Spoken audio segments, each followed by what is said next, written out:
ബിനോയ് ഒന്ന് മൊത്തത്തിൽ മ്യൂട്ട് ചെയ്യാം. CP സാർ കേൾക്കുന്നുണ്ട്. തുടങ്ങാം. നമുക്ക് പരിപാടി ആരംഭിക്കാം. CP സാർ സ്വാഗതം പറഞ്ഞുകൊണ്ട് പരിപാടി ആരംഭിക്കാം. ശരി, ഞാൻ ഓക്കെ. നമ്മുടെ ലൈബ്രറി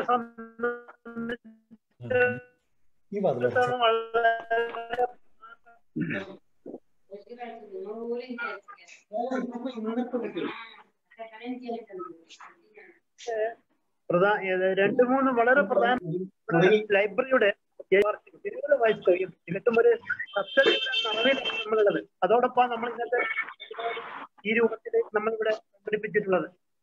അത് നമ്മളതിന്റെ വാർഷിക ആഘോഷത്തിന്റെ ഫലമായിട്ട് നമ്മുടെ ഒരു സഞ്ചാരം എന്ന പേരില് ഒരു സാഹിത്യ സംവാദ പരമ്പരക്കാർ തുടക്കം കുറിക്കുന്നു. സർഗ സഞ്ചാരം എന്ന പേരില്. അതിന്റെ തുടക്കത്തിൽ നമ്മളത് ഏറ്റെടുത്ത ഒരു കാര്യം എന്ന് പറഞ്ഞാല് നമ്മുടെ നാട്ടുകാരനും ലൈബ്രറിയുടെ എപ്പോഴും ലൈബ്രറിയുടെ കൂടെ എന്ന സാഹിത്യകാരനുമായ നമ്മുടെ ഷിഹാബുദ്ദീൻ പൊയ്ത്തുംകടവിന്റെ അടുത്ത കാലത്ത് മാതൃഭൂമി ആഴ്ചപ്പതിപ്പില് വന്ന ശ്രദ്ധേയമായ ആകർഷകമായ ആ കഥയുടെ ഒരു ചർച്ചയാണ് ഇതിന്റെ തുടക്കം നമ്മൾ ഉദ്ദേശിക്കുന്നത്. ഈ പരിപാടി ഇന്നത്തെ ഈ പരിപാടിയോടൊപ്പം തന്നെയാണ് ലൈബ്രറിയുടെ സാംസ്കാരിക തീരത്തിന്റെ വകയായുള്ള അയനം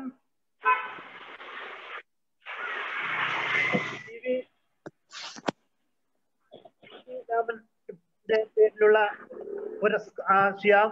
സാംസ്കാരിക പുരസ്കാരം നമ്മൾ ഉപഹാരം ഷാവുക്കാർക്ക് ഇതോടൊപ്പം തന്നെ നൽകുന്നുണ്ട്. ഈ 70ാം വാർഷികത്തിന്റെ ഈ നിറവിൽ നിൽക്കുമ്പോൾ ലൈബ്രറി സംബന്ധിച്ചോളം നമുക്ക് നല്ല കാര്യങ്ങളാണ് ധാരാളം ആലോചിക്കാനുള്ളത്.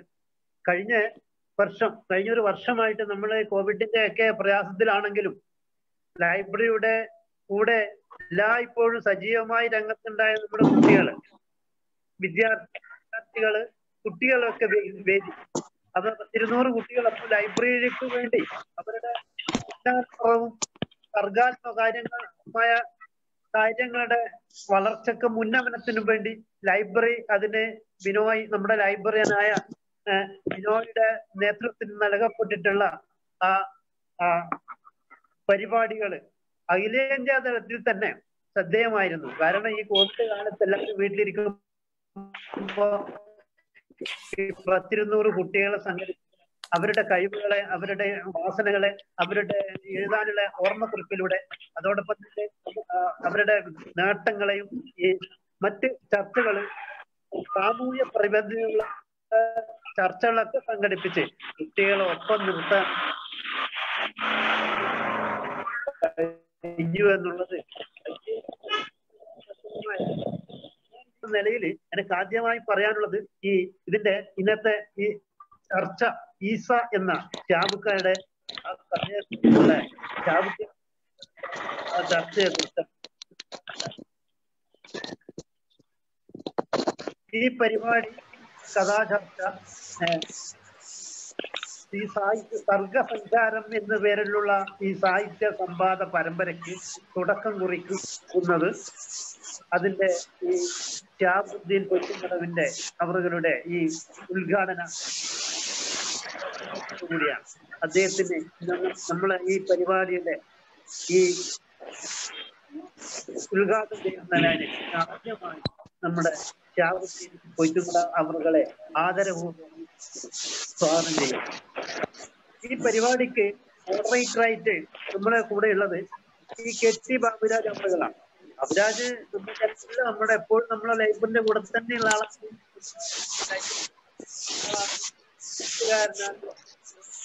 സാഹിത്യകാരൻ പറയാം.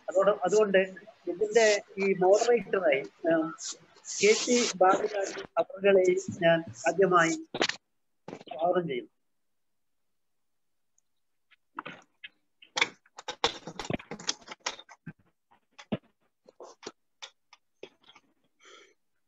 ഈ ആമുഖ പ്രഭാഷണം നടത്താൻ നമ്മോടൊപ്പം ഉള്ളത് ഫറൂഖ് കോളേജ് മലയാള വിഭാഗം അസിസ്റ്റന്റ് പ്രൊഫസർ അസീസ്, എഴുത്തുകാരനായ അസീസ് തരുവണ അവറുകൾ അദ്ദേഹത്തെയും ഇന്നത്തെ നമ്മുടെ ഈ പരിപാടിയിലേക്ക് സ്വാഗതം ചെയ്യുന്നു.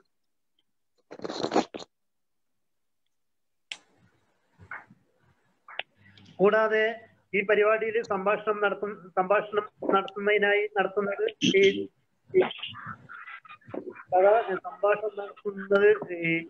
ഉപഹാരം സമർപ്പിച്ചുകൊണ്ട് നമ്മളെ ഇന്നത്തെ പരിപാടിയിൽ സംഭാഷണം അസീസ് എളയടത്ത് അഷ്റഫാണ്. നമ്മൾ എളയടത്ത് അഷ്റഫിനെയും ആർദ്രമായി സ്നേഹപൂർവ്വം ഞാൻ സ്വാഗതം ചെയ്യുന്നു. അതോടൊപ്പം തന്നെ കഥാ ചർച്ചയാണ് ഈസ എന്ന കഥ. നമ്മൾ ഇന്നത്തെ ഈ സർഗസഞ്ചാരത്തിന്റെ ആദ്യത്തെ പരിപാടിയായ ഈസ എന്ന കഥാ ചർച്ചയിൽ പങ്കെടുത്ത് സംസാരിക്കുക നമ്മുടെ ഇയ വളവട്ടണം, അതേപോലെ തന്നെ ഷാമില സൂജ, മുഹമ്മദ് ഷമീം PP, ലസ്ന സംഗീത്, UAE, രാധാകൃഷ്ണക്കുറുപ്പ് അധ്യാപകനാണ്, ഒമാനിലുള്ള അധ്യാപകനാണ്. അദ്ദേഹം ഈ പരിപാടിയിൽ ഈ ചർച്ചയിൽ പങ്കെടുക്കുന്നുണ്ട്. സുന്ദർ ചെറുക്കൽ, ഷമീമ വളവട്ടണം, അജ്ന പർവീൻ, മൊയ്തു മായിച്ചാങ്കുന്ന്, സാബിർ വളവട്ടണം, അഷ്റഫ് ബാബക്കാന്റെ അവിടെ എല്ലാവരും നമ്മോടൊപ്പം മിക്കവരും നമ്മോടൊപ്പം നമ്മളെല്ലാ ചർച്ചകളൊക്കെ ഉണ്ടാവുന്നവരാണ്.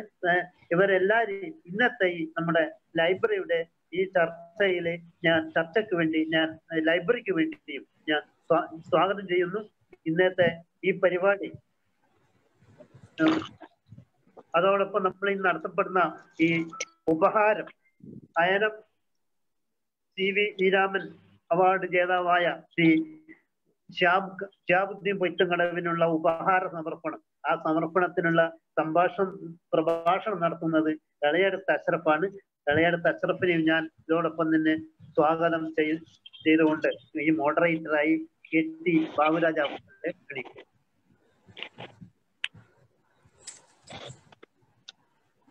പ്രിയമുള്ളവരെ, ശബ്ദം കേൾക്കുന്നുണ്ട് എന്ന് വിശ്വസിക്കുന്നു. ഓക്കെ. വളപട്ടണം ഗ്രാമപഞ്ചായത്ത് ലൈബ്രറിയുടെ 70ാം വാർഷികമാണ്. ഒരുപക്ഷെ വളപട്ടണത്തിന്റെ ദേശകാലങ്ങളെ അടയാളപ്പെടുത്തിയിട്ടുള്ള, വളപട്ടണം ദേശത്തിന്റെ ചരിത്രത്തിൽ തന്നെ വലിയ പ്രാധാന്യമുള്ള ഒരു പ്രദേശമാണ്, അല്ലെങ്കിൽ ഒരു സ്ഥാപനമാണ്, ഒരു സാംസ്കാരിക സ്ഥാപനമാണ് വളപട്ടണം ഗ്രാമപഞ്ചായത്ത് ലൈബ്രറി. അതിന്റെ 70 വർഷങ്ങൾ, അതൊരു പക്ഷേ ആ പഞ്ചായത്ത് ലൈബ്രറിയുടെ വളർച്ചയുടെ വർഷങ്ങൾ എന്ന് പറയുന്നത് അതൊരു ദേശത്തിന്റെ, അതിന്റെ കാലത്തിന്റെ, അതിന്റെ ചരിത്രത്തിന്റെ കൂടി അടയാളപ്പെടുത്തലുകളാണ്. ഏതായാലും ഇന്ന് അത് എത്തി നിൽക്കുന്ന ഒരിടം, ഒരുപക്ഷെ വളപട്ടണത്തിലെ ഇത്രയേറെ സാഹിത്യകാരന്മാരെയും കലാസ്വാദകരെയും കലാപ്രവർത്തകരെയും ഒക്കെ ലോക ശ്രദ്ധയിലേക്ക് തന്നെ ഉയർത്തിക്കൊണ്ടുവരുന്നതിൽ ഒരു പക്ഷേ അറിഞ്ഞോ അറിയാതെയോ സ്തുത്യർഹമായിട്ടുള്ള ഒരു സേവനം നിർവഹിച്ചിട്ടുള്ള ഒരു ജീവനുള്ള ഒരു സ്ഥാപനമാണ് സത്യത്തിൽ വളപട്ടണം ഗ്രാമപഞ്ചായത്ത് ലൈബ്രറി. അത് ഒരു കാലത്ത് അത്രയൊന്നും സജീവമല്ലായിരുന്നെങ്കിൽ കൂടി ഇന്ന് ഒരുപക്ഷെ എനിക്ക് തോന്നുന്നു കേരളത്തിലെ മാത്രമല്ല, ഇന്ത്യയിലെ മാത്രമല്ല, ഒരുപക്ഷെ ലോകത്തിൽ തന്നെ മാതൃകയാകാവുന്ന ഒരു സ്ഥാപനമായിട്ട് അത് പരിണമിച്ചിട്ടുണ്ട്. ഒരു ഗ്രന്ഥാലയം എന്നുള്ളത് ഞങ്ങളെയൊക്കെ സങ്കല്പത്തിൽ ഒരിക്കലും ഇല്ലാത്ത ഒരു ഗ്രന്ഥാലയമായിട്ട് അത് പരിണമിക്കുകയും അതെങ്ങനെയാണ് മറ്റ് ഗ്രന്ഥാലയങ്ങൾക്കും വായനയുടെ ലോകത്തും സാഹിത്യത്തിനും ഇതര പഠന പ്രവർത്തനങ്ങൾക്കും ഒക്കെ എങ്ങനെയാണ് ഒരു സ്ഥാപനം ദിശാസൂചികയായിട്ട് മാറേണ്ടത്, ഒരു മാതൃകയാവേണ്ടത് എന്നതിനുള്ള ഉത്തമ ഉദാഹരണം കൂടിയായിട്ട് ഗ്രാമപഞ്ചായത്ത് ഗ്രന്ഥാലയം മാറിയിരിക്കുന്നു. അത് തീർച്ചയായിട്ടും അതിൽ ബിനോയിയെ പോലുള്ള ഒരു ലൈബ്രറിയന്റെ സാന്നിധ്യം അങ്ങനെ ചിലയിടങ്ങളിൽ ചില ആളുകൾ വന്നു ചേരുമ്പോൾ കാൽ വെക്കുമ്പോഴാണ് അത് ഏറ്റവും അതിന്റെ ഫലപൂർത്തിയിലേക്ക്, ഫലപ്രാപ്തിയിലേക്ക്, ധന്യതയിലേക്ക് എത്തുന്നത് എന്നുള്ളതാണ്. ഏതായാലും ഇന്ന് വളപട്ടണം ഗ്രാമപഞ്ചായത്ത് ലൈബ്രറി അതിന്റെ ധന്യതയിലാണ്. അതിന്റെ 70ാം വാർഷികത്തോടനുബന്ധിച്ചിട്ട് ഈ വായനശാല വളരെ മുമ്പേ തന്നെ തുടങ്ങി വെച്ചിട്ടുള്ള സാഹിത്യ തീരം എന്ന പരിപാടിയുടെ ഒരു പുതിയ വേർഷൻ, ഒരുപക്ഷെ സർഗസഞ്ചാരം എന്നുള്ള ഒരു പരിപാടിയായിട്ട് ഇന്ന് ആരംഭിക്കുകയാണ്. ഇന്ന് ഈ പരിപാടിയിൽ സംഗമിക്കുന്ന മുഴുവൻ പേർക്കും ഞാനും ഹൃദയം കൊണ്ട് സ്വാഗതം പറയുന്നു. ഇന്ന് പ്രധാനമായിട്ടും 3 ഇനങ്ങളാണ് ഈ പരിപാടിയുടെ ഭാഗമായിട്ട് നമ്മൾ ഇന്ന് ഒരുക്കിയിട്ടുള്ളത്. ഈ 3 കാര്യങ്ങൾ എന്താണെന്ന് വെച്ചാൽ, ഒന്ന് നമ്മുടെ വളപട്ടണത്തിന്റെ പ്രിയങ്കരനായ എഴുത്തുകാരൻ ഷിഹാബുദ്ദീൻ പൊയ്ത്തുംകടവിന്റെ, അദ്ദേഹത്തിന് ഈ വർഷത്തെ CV ശ്രീരാമൻ അയനം അവാർഡ് ലഭിക്കുകയുണ്ടായി.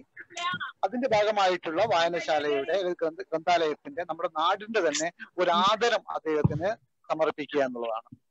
രണ്ടാമത്തെ കാര്യം, അദ്ദേഹത്തിന്റെ ഏറ്റവും അവസാനമായിട്ട് വന്നിട്ടുള്ള മാതൃഭൂമി ആഴ്ചപ്പത്തിൽ വന്നിട്ടുള്ള ഈസ എന്ന് പറയുന്ന കഥയുടെ വിശകലന വിധേയമാക്കുകയാണ്. ഒരു കഥ ചർച്ച ചെയ്യുകയാണ്. കാരണം ഏറ്റവും കാലികമായ ഒരു കഥ ചർച്ചയ്ക്ക് വിഷയമാക്കുന്നു. മൂന്നാമത്തെ കാര്യം, ആ കഥയ്ക്ക് മേലുള്ള നമ്മുടെയൊക്കെ ഇടപെടലുകളാണ്. ഒരു എഴുത്തുകാരന്റെ സർഗാത്മക രചനയ്ക്ക് മേൽ ഒരു വായനക്കാരൻ എന്ന നിലയിൽ അതിനോടുള്ള ഇടപെടലുകളാണ്, ചർച്ചയാണ് നടക്കുന്നത്. അപ്പോൾ നമുക്കുള്ള ആകെയുള്ള സമയം, നമ്മുടെ മുന്നിലുള്ള സമയത്തെ കുറിച്ചുള്ള ഒരു ബോധ്യം കൂടി ഉണ്ടാവണം. കാരണം കുറെ പേർ സംസാരിക്കാനുണ്ട്. നമ്മളിപ്പോൾ 4:15 കഴിഞ്ഞു. 5:15 വരെയാണ് നമുക്ക് ഒരു അനുവദിക്കപ്പെട്ട, നമ്മൾ നിശ്ചയിച്ചിട്ടുള്ള നമ്മുടെ നിയന്ത്രണത്തിലുള്ള ഒരു സമയം. ഈ സമയത്തിനുള്ളിൽ ഉദ്ഘാടന പ്രസംഗം, അതുപോലെ തന്നെ ഈ കഥയെക്കുറിച്ചുള്ള ആമുഖ ഭാഷണം ഒക്കെ വളരെ ഒരു 10 മിനിറ്റ് അടുത്തുള്ള സമയം കൊണ്ട് തീർക്കുകയും മറ്റുള്ള ചർച്ചയിൽ പങ്കെടുക്കുന്ന മറ്റുള്ളവരൊക്കെ 5 മിനിറ്റിൽ കവിയാത്ത വിധത്തിൽ സംസാരിക്കുകയൊക്കെ ചെയ്താൽ നമ്മൾ സ്വയം നിയന്ത്രിത സമയപരിധിയിൽ നിന്നുകൊണ്ട് ഇടപെടുകയാണെങ്കിൽ വളരെ ഭംഗിയായിട്ട് ഈ ചർച്ച മുന്നേറും. ഒരു സാഹിത്യ സംവാദം വളരെ മികച്ചതാവും. സാഹിത്യത്തിനുള്ള തുടർ പ്രവർത്തനങ്ങൾക്ക് ഒരു മാതൃക കൂടിയായി തീരും. ഇത്ര മാത്രമാണ് എനിക്ക് ആദ്യമായിട്ട് പറയാനുള്ളത്.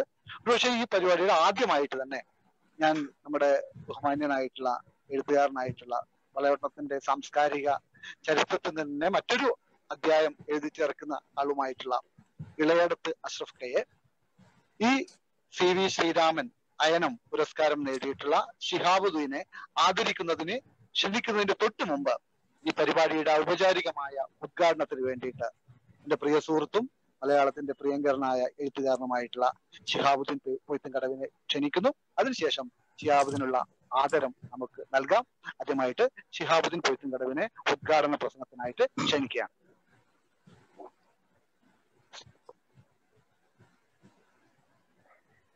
ആദരണീയരായ സുഹൃത്തുക്കളെ, ഇങ്ങനൊരു ചടങ്ങ് സംഘടിപ്പിച്ചതിനും എന്നെ ക്ഷണിച്ചതിനും പ്രത്യേകമായ നന്ദി പറയുന്നു.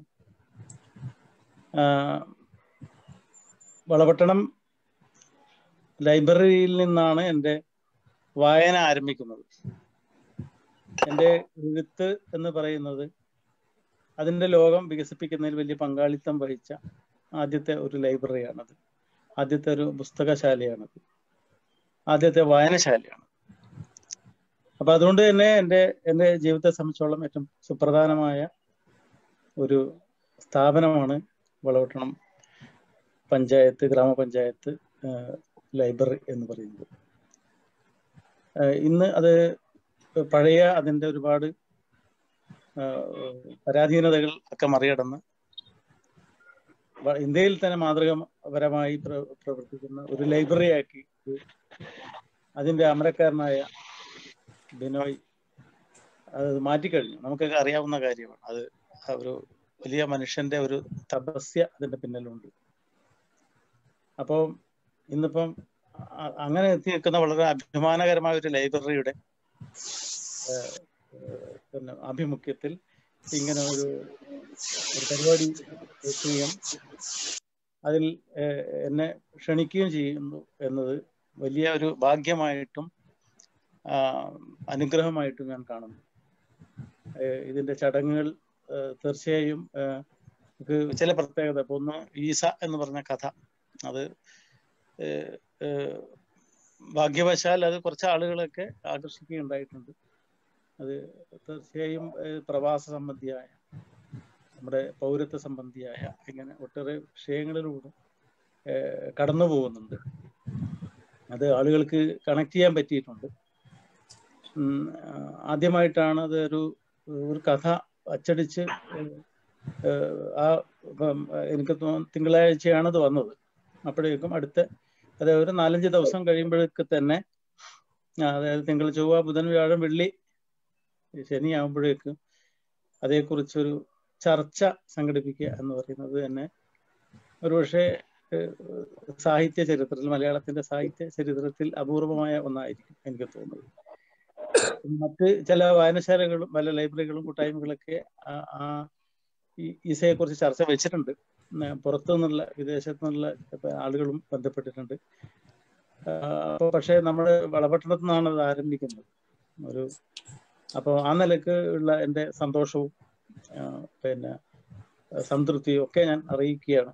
പറയാൻ വാക്കുകളില്ല എന്നുള്ളതാണ് സത്യം. ഈ പരിപാടി ഒരു മഹത്തായ ചടങ്ങായിട്ട് ഞാൻ കാണുന്നു. എൻ്റെ ഒട്ടേറെ സുഹൃത്തുക്കൾ ഉണ്ട്. ഞാൻ വേറെ ആളുകളെ പേരെടുത്ത് പറയുന്നില്ല. എല്ലാവരും നമ്മൾ പരസ്പരം പരിചിതരാണ്. അതുകൊണ്ട് ചുരുങ്ങിയ സമയം ഞാൻ അപഹരിക്കുന്നില്ല. ഇതിന്റെ ഔദ്യോഗികമായ ഉദ്ഘാടന കർമ്മം നിർവഹിച്ചതായി അറിയിക്കുന്നു.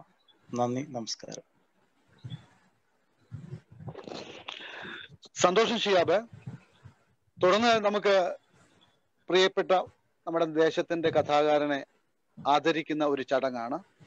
അതിനേറ്റവും സമുചിതനായ വ്യക്തി തീർച്ചയായിട്ടും നമ്മുടെ തലമുതിർന്ന ജ്യേഷ്ഠൻ കൂടിയായിട്ടുള്ള ഇളയടത്ത് അഷ്റഫ് കെയാണ്. ഇളയടത്ത് അഷ്റഫ് കയെ ശിഹാബുദ്ദീൻ പൊയ്ത്തുംകടനെ ആദരിക്കുന്നതിനായിട്ട് ഞാൻ സ്നേഹപൂർവ്വം ക്ഷണിക്കുകയാണ്. ഒപ്പം തന്നെ ഹൃദയം കൊണ്ടുള്ള ഞങ്ങളുടെ മുഴുവൻ ആദരങ്ങളും ഇവിടെ ശിഹാബിന് മുന്നിൽ സമർപ്പിക്കുകയാണ്. ഓക്കെ, അഷ്റഫ് കയെ സ്നേഹപൂർവ്വം ക്ഷണിക്കുന്നു.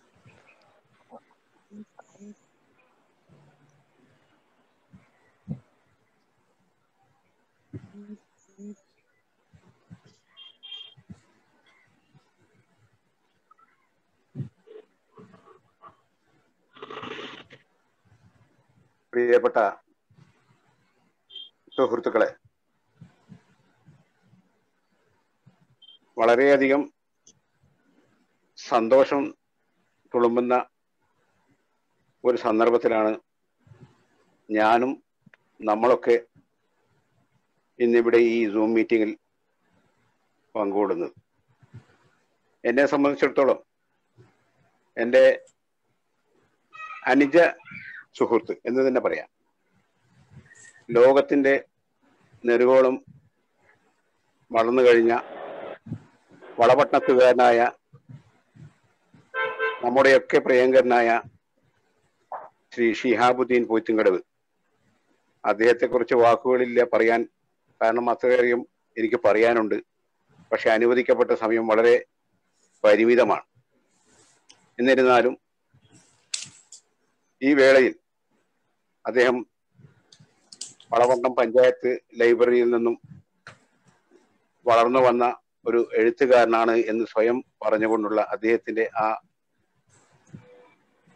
എളിമ നമ്മളിവിടെ ആദ്യമായി ആദരിക്കുകയാണ്, അംഗീകരിക്കുകയാണ്. അത് വളപട്ടണം പഞ്ചായത്ത് ലൈബ്രറിയെ സംബന്ധിച്ചിടത്തോളം വലിയൊരു അംഗീകാരമായി ഞാനും നമ്മളൊക്കെ കാണുകയാണ്. ഇത്രയും വലിയ ഒരു എഴുത്തുകാരനെ, ലോകം മുഴുവനും അറിയപ്പെടുന്ന ഒരു മഹാപ്രതിഭക്ക് ഇങ്ങനെ ഒരു അവാർഡ് നൽകാനുള്ള ഒരു അവസരം ഒരുക്കി തന്ന ഈ പഞ്ചായത്ത് ലൈബ്രറിയുടെ ഭാരവാഹികൾ, ഞാനടക്കമുള്ളവർ തന്നെയാണ്. ഇതിന്റെ വാക്കുകളില്ലാതെ എനിക്ക് നന്ദി പറയാൻ. എന്നിരുന്നാലും ഏറെ പ്രിയപ്പെട്ട ഷിഹാബുദ്ദീന് ഈ തവണത്തെ അയനം CV ശ്രീരാമൻ അവാർഡ് നേടിയിട്ടുള്ള ഞങ്ങളുടെ പ്രിയപ്പെട്ട കഥാകാരന് വളപട്ടണം പഞ്ചായത്ത് വായനശാല സാംസ്കാരിക തീരം ഏർപ്പെടുത്തുന്ന ഈ സ്നേഹോപഹാരം സ്വീകരിക്കാൻ സന്നദ്ധനാവണം എന്ന് സവിനയം അഭ്യർത്ഥിക്കുകയാണ്. അതിനായി അദ്ദേഹത്തെ ക്ഷണിക്കുകയാണ്. കൂടുതലായി അദ്ദേഹത്തിന്റെ കഥകളെ കുറിച്ച് ഒന്നും പറയുന്നില്ല. ഈസ എന്ന കഥ സത്യത്തിൽ എൻ്റെ മനസ്സിൽ ഇങ്ങനെ വായിച്ചു കഴിഞ്ഞതിന് ശേഷം അതിലെ ആ ഈസയും ആ കഥാപാത്രങ്ങളൊക്കെ തന്നെ ഇങ്ങനെ മുഴച്ചു നിൽക്കുകയാണ്. ഞാൻ അതിനെക്കുറിച്ചുള്ള വിവരണങ്ങൾ, വിശകലനങ്ങൾ, ആസ്വാദനങ്ങൾ കേൾക്കാനായി കാതോർത്തു നിൽക്കുകയാണ്. കൂടുതലായി പറയുന്നില്ല. ഒരിക്കൽ കൂടി എൻ്റെ പ്രിയപ്പെട്ട സുഹൃത്തിന്, എൻ്റെ അനുജന് ഈ സാംസ്കാരിക തീരത്തിന്റെ സ്നേഹോപഹാരം സമർപ്പിക്കുന്നു. നന്ദി, നമസ്കാരം. നന്ദി അഷ്റഫിക്ക. ഷിയാബ് പുരസ്കാരം സ്വീകരിച്ചിട്ടുണ്ടാവും എന്നാണ് പ്രതീക്ഷിക്കുന്നത്. അദ്ദേഹത്തിന്റെ ഈ ആദരം അഷ്റഫിക്ക സ്നേഹതീരത്തിന്റെ ഭാഗമായി നൽകുന്ന ഈ ആദരത്തോടൊപ്പം ഇന്ന് ഇവിടെ കൂടി നിൽക്കുന്ന ഈ സദസ്സിൽ വന്നിട്ടുള്ള മുഴുവൻ ആളുകളുടെയും, എന്റെ അടക്കം എല്ലാവരുടെയും സ്നേഹാദരം കൂടി അർപ്പിക്കുകയാണ്. തുടർന്ന് ഈസയെ കുറിച്ചുള്ള ചർച്ചയിലേക്ക് നമ്മൾ കടക്കുകയാണ്. അടുത്ത കാലത്ത് മാതൃഭൂമിയിൽ വായിച്ചിട്ടുള്ള ഈ മിനിറ്റ് ബാബുട്ട, ഒരൊറ്റ മിനിറ്റ്, ഒരു ചെറിയ ഒരു വീഡിയോ അപ്ലോഡ് ഉണ്ട്. Yes, okay.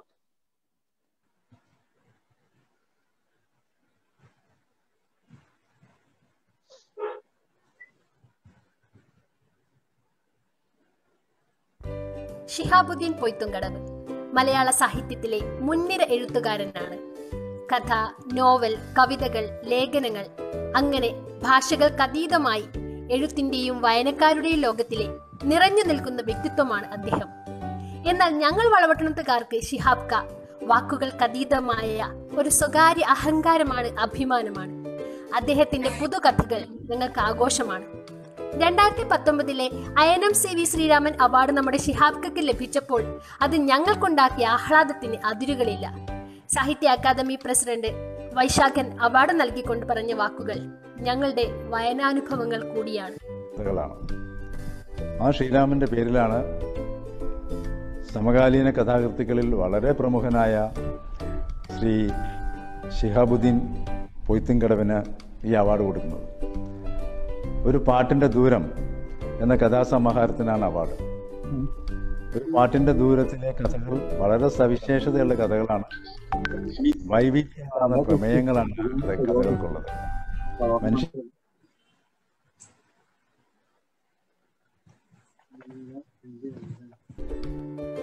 അയനം CV Sreeraman award ലഭിച്ച നമ്മുടെ പ്രിയപ്പെട്ട ഷിഹാബ് കക്ക് ലൈബ്രറി സാംസ്കാരിക തീരത്തിന്റെ സ്നേഹോപഹാരം സമർപ്പിക്കുന്നു.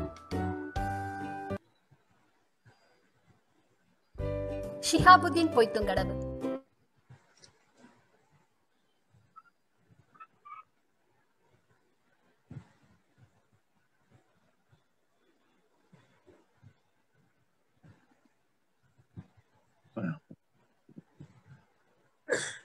ബാബുട്ട തുടരാം. യെസ്, കഴിഞ്ഞല്ലോ അല്ലേ? കേൾക്കുന്നുണ്ടല്ലോ? കേൾക്കുന്നുണ്ടല്ലോ? Okay, ready. അപ്പോഴേക്ക് ഷിഹാബുദ്ദീനെ ആദരം അർപ്പിച്ചുകൊണ്ട് തയ്യാറാക്കിയിട്ടുള്ള ഗ്രാമപഞ്ചായത്തിന്റെ കുട്ടികളും അതിന്റെ പ്രവർത്തകരും ചേർന്ന് തയ്യാറാക്കിയിട്ടുള്ള ഈ ചെറിയ വീഡിയോ സത്യത്തിലെ നല്ല ഒരു സന്ദർഭത്തിന് വളരെ ഇണങ്ങുന്ന ഒന്നായി തീർന്നു. വളരെ ഗംഭീരമായിട്ടുണ്ട്. അതിന് പ്രത്യേകം അഭിനന്ദനങ്ങൾ, അതിന്റെ അണിയറ പ്രവർത്തനങ്ങൾക്ക് പ്രവർത്തിച്ച ആൾക്കാർക്കൊക്കെ അഭിനന്ദനങ്ങൾ അറിയിക്കുകയാണ്. ഇനി തുടർന്ന് നമുക്ക് ഈസയിലേക്ക് പ്രവേശിക്കാം. എല്ലാവരും ഇവിടെ വന്നിട്ടുള്ള മുഴുവൻ ആൾക്കാരും ഈ കഥ വായിച്ചിട്ടുണ്ടാവും. ഷിഹാബുദ്ദീൻ തന്നെ നേരത്തെ സൂചിപ്പിച്ചതുപോലെ ഒരു ചെറുകഥ പ്രസിദ്ധീകരിച്ചു വന്നിട്ട് 4-5 ദിവസത്തിനിടയിൽ ലോകവ്യാപകമായിട്ട് തന്നെ ആ കഥ ചർച്ച ചെയ്യപ്പെടുകയും അതിന്റെ സവിശേഷമായ ഒരു വായനയ്ക്ക് മുന്നിലേക്ക് വെക്കുകയും ചെയ്യുന്ന ഒരു അനുഭവം, ഒരുപക്ഷെ ഇതൊരു സാഹിത്യ ചരിത്രത്തിലെ ഒരു വിശിഷ്ടമായ സവിശേഷമായ ഒരു അനുഭവം തന്നെയായിരിക്കും ഇപ്പോൾ. ഈസ ശ്രദ്ധേയമാകുന്നത് കൃത്യമായിട്ടും ഈസ ശരിക്കും മരിച്ച ഒരാളുടെ തിരിച്ചു വരവാണ്. അല്ലെങ്കിൽ നമ്മൾ സാധാരണ പറയാറുണ്ട്, കാരണം ആഗ്രഹങ്ങൾ പൂർത്തിയാവാതെ മരിച്ചുപോയ ഒരാളുടെ ആത്മാക്കൾ ജീവിച്ചിരിക്കുന്നവരുടെ ഇടയിലൂടെയൊക്കെ ഇങ്ങനെ പറന്നു നടക്കും എന്ന് പറയാറുണ്ട്. അതിനു വേണ്ടിയിട്ടാണ് പണ്ടുള്ള ആൾക്കാരൊക്കെ ആത്മാവിന് നിത്യശാന്തി നൽകാനായിട്ടുള്ള ചില കർമ്മങ്ങൾ അനുഷ്ഠിക്കുന്നത്. ഒരുപക്ഷെ സമകാലിക ജീവിതത്തെയും സാഹിത്യത്തെയും രാഷ്ട്രീയത്തെയും സംസ്കാരത്തെയും ലോക ചരിത്രത്തിലെ സുപ്രധാനമായ ചില സംഭവങ്ങളെയും അസഹിഷ്ണുതയെയും അപരവിദ്വേഷത്തെയും അതുപോലെ തന്നെ ഈ ഹിംസാത്മകത വളർന്നു വരുന്ന ഒരു കാലത്തെയും ഒക്കെ പ്രതിനിധാനം ചെയ്യുന്നുണ്ട്. അത് ഈസ മാത്രമല്ല, എനിക്ക് തോന്നുന്നു ഷിഹാബുദ്ദീന്റെ വളരെ കുറച്ചു കാലമായിട്ട് വരുന്ന പല കഥകളിലും ഒരു പശ്ചാത്തലമായിട്ട് വരുന്നത് ഇതൊക്കെ തന്നെ. അത് ബഹ്റിനിലെ കാക്കകളായാലും KP ഉമ്മറായാലും അതിനെ തുടർന്ന് വന്നിട്ടുള്ള കഥകളിലൊക്കെ തന്നെ ഈ പറയുന്ന വിഷയങ്ങളൊക്കെ പല മാതിരിയും ഒരു അടിയൊഴുക്കായിട്ട് കഥയിൽ നേരിട്ട് പറയാതെ അതിന്റെ അടിയൊഴുക്കായിട്ട് സഞ്ചരിച്ചുകൊണ്ടിരിക്കുന്നു. അതുകൊണ്ട് തന്നെ തികച്ചും രാഷ്ട്രീയമായ ഒരു കഥയാണെന്നാണ് എനിക്ക് തോന്നിയിട്ടുള്ളത്. ഏതായാലും ഈസയെക്കുറിച്ചുള്ള ഒരു ചർച്ച തുടങ്ങി വെക്കാനായിട്ട്, ഒരു ആമുഖ ഭാഷണം നടത്താനായിട്ട്, ഈ കഥയുടെ നല്ല ഒരു വായന നേരത്തെ നടത്തിയിട്ടുള്ള ഒരാളാണ് ഡോക്ടർ അസീസ് തരുവണ. ഞങ്ങളുടെ പ്രിയപ്പെട്ട സുഹൃത്താണ്. ഒരു നല്ല മലയാളത്തിലെ ശ്രദ്ധേയനായ എഴുത്തുകാരനാണ്, സാംസ്കാരിക പ്രവർത്തകനാണ്. അസീസ് തരുവണയെ ഈസയെ കുറിച്ചുള്ള അദ്ദേഹത്തിന്റെ നിരീക്ഷണങ്ങൾ, വിലയിരുത്തലുകൾ, വിമർശനങ്ങൾ ഒക്കെ അറിയിക്കുന്നതിനായിട്ട് ആമുഖ ഭാഷണത്തിനായി ക്ഷണിക്കുകയാണ്. പ്രിയപ്പെട്ടവരെ, 70 വർഷം തികയുന്ന വളപട്ടണം പഞ്ചായത്ത് ലൈബ്രറിയുടെ ആഭിമുഖ്യത്തിൽ നടത്തപ്പെടുന്ന ഈ പരിപാടിയിലേക്ക് എന്നെ ക്ഷണിച്ചതിലുള്ള സ്നേഹവും നന്ദിയും കടപ്പാടുമൊക്കെ ഞാൻ ആദ്യമേ അറിയിക്കുകയാണ്.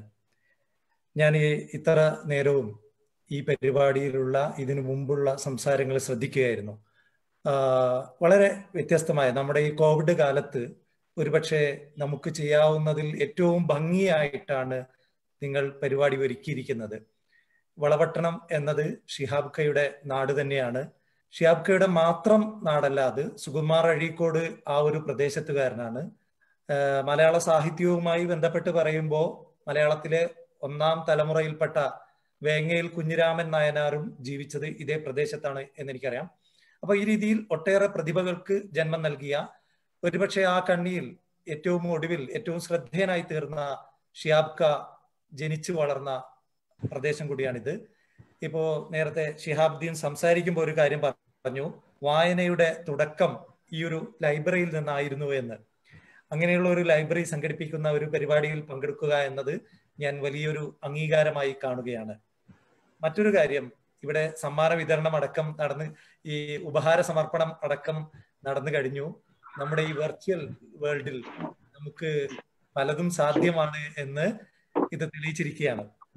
ഈ കഥ ഞാൻ മെനഞ്ഞാന്നാണ് വായിക്കുന്നത്, ഒരു 2 ദിവസം മുമ്പ് കഥ വായിച്ചപ്പോൾ സത്യത്തിൽ ഈ കഥ ഇതൊട്ടും തന്നെ എന്താ പറയാ ഒരു ഭാവന സൃഷ്ടിയല്ല.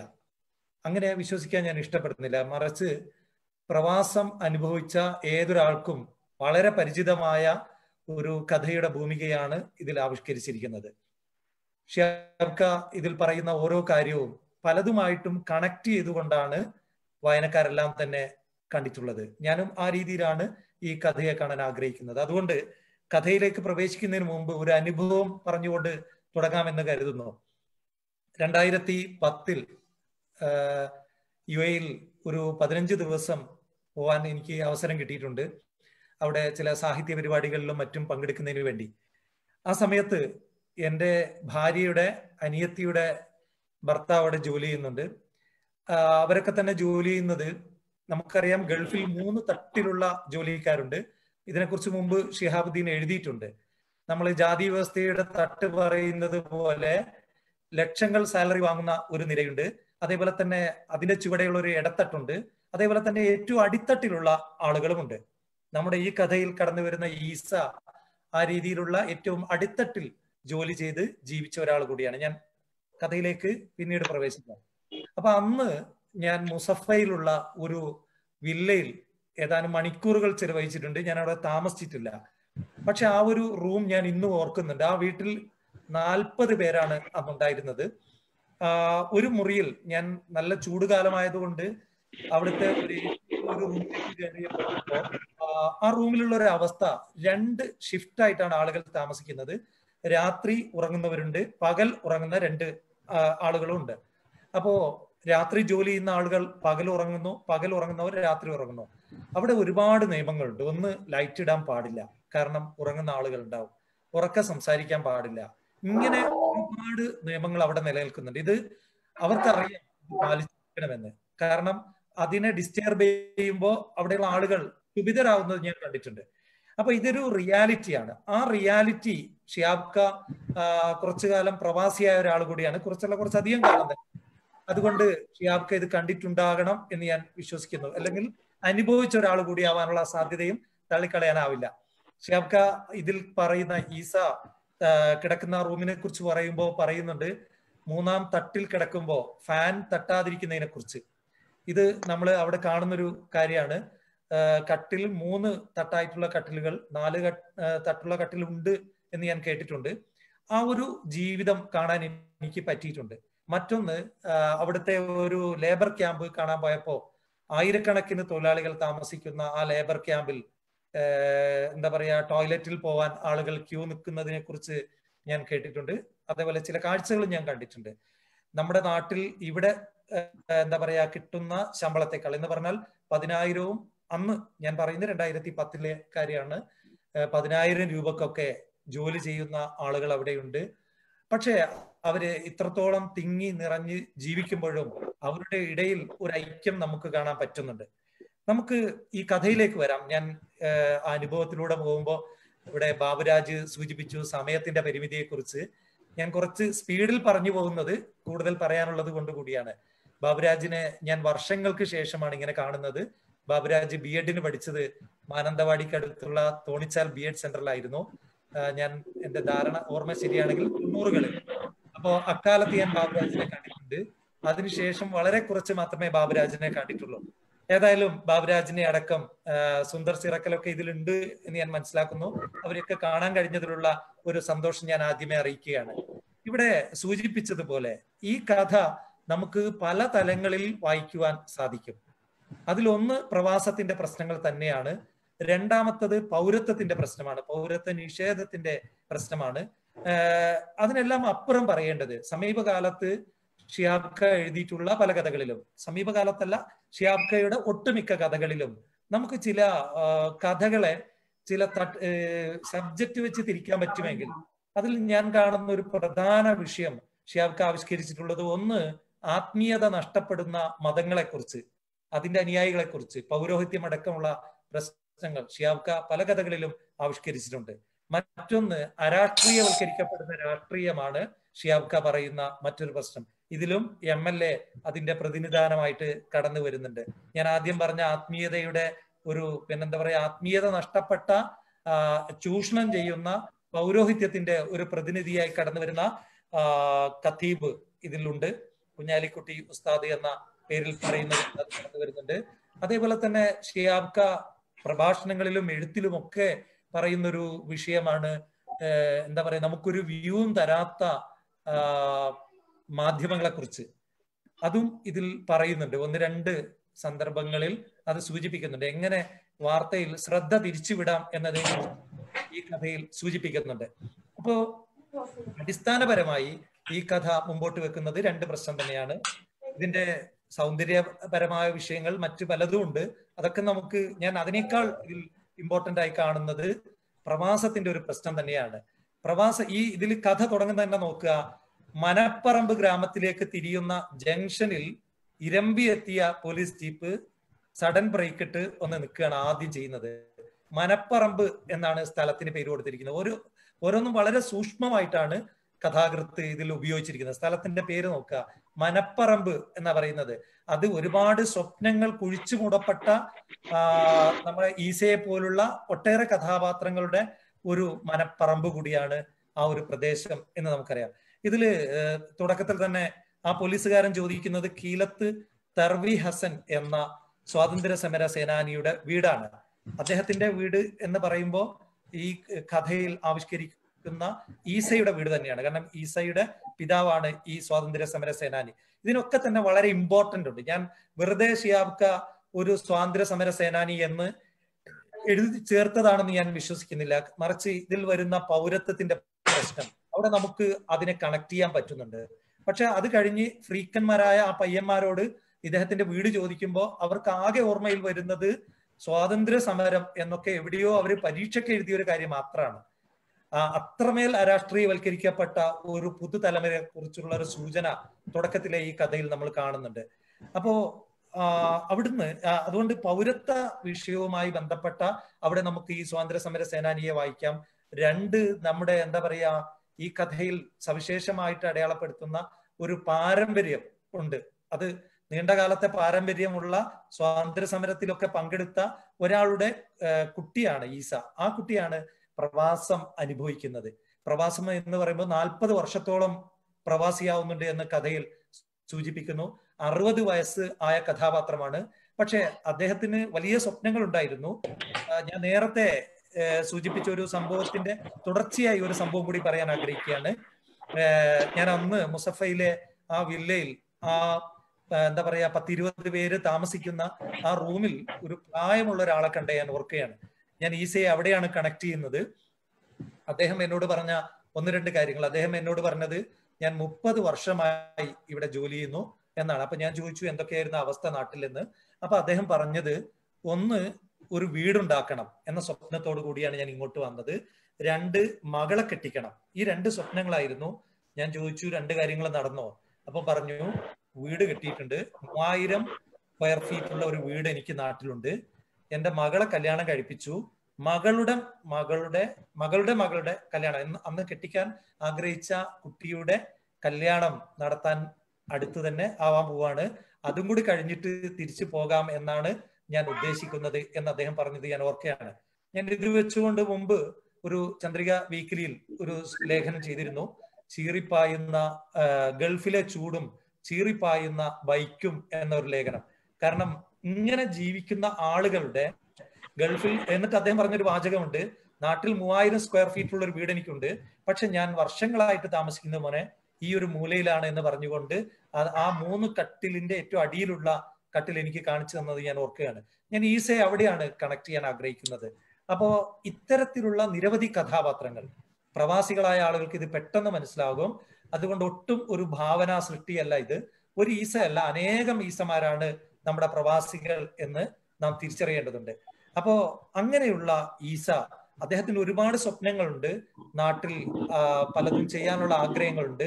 അദ്ദേഹത്തിന്റെ ചില സവിശേഷതകൾ ലേഖനത്തിൽ പറയുന്നുണ്ട്. ഒന്ന്, അദ്ദേഹം കല്യാണം കഴിച്ചിരിക്കുന്ന അനാഥയായ ഒരു യത്തീം കുട്ടിയെയാണ്, സ്ത്രീധനം വാങ്ങാതെയാണ് കല്യാണം കഴിച്ചിരിക്കുന്നത് എന്നൊരു കാര്യം സൂചിപ്പിക്കുന്നുണ്ട്. സ്വാതന്ത്ര്യ സമര സേനാനിയുടെ പൈതൃകമുള്ള ആ കുട്ടിയെ കുറിച്ച് പറയുമ്പോൾ അത് നമ്മൾ ഓർക്കേണ്ടതാണ്.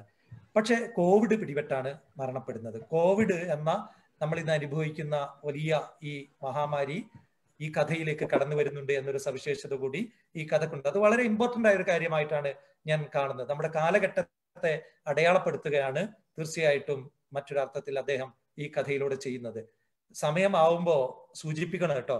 ഞാൻ ബാബുരാജിനോടാണ് പറയുന്നത്, മോഡറേറ്ററോട്, കാരണം ഇത് എത്രയും നീണ്ടുപോവാം. ഞാൻ ഷിയാബ് ഖയുടെ മറ്റു കഥകളും കൂടി കണക്ട് ചെയ്ത് സംസാരിക്കാനായിരുന്നു ആദ്യം ഉദ്ദേശിച്ചത്. പിന്നീട് എനിക്ക് മനസ്സിലായി അങ്ങനെ പോയാൽ ഈ കഥയെക്കുറിച്ച് നമുക്ക് അധികമൊന്നും പറയാൻ പറ്റാത്ത അവസ്ഥ വരും.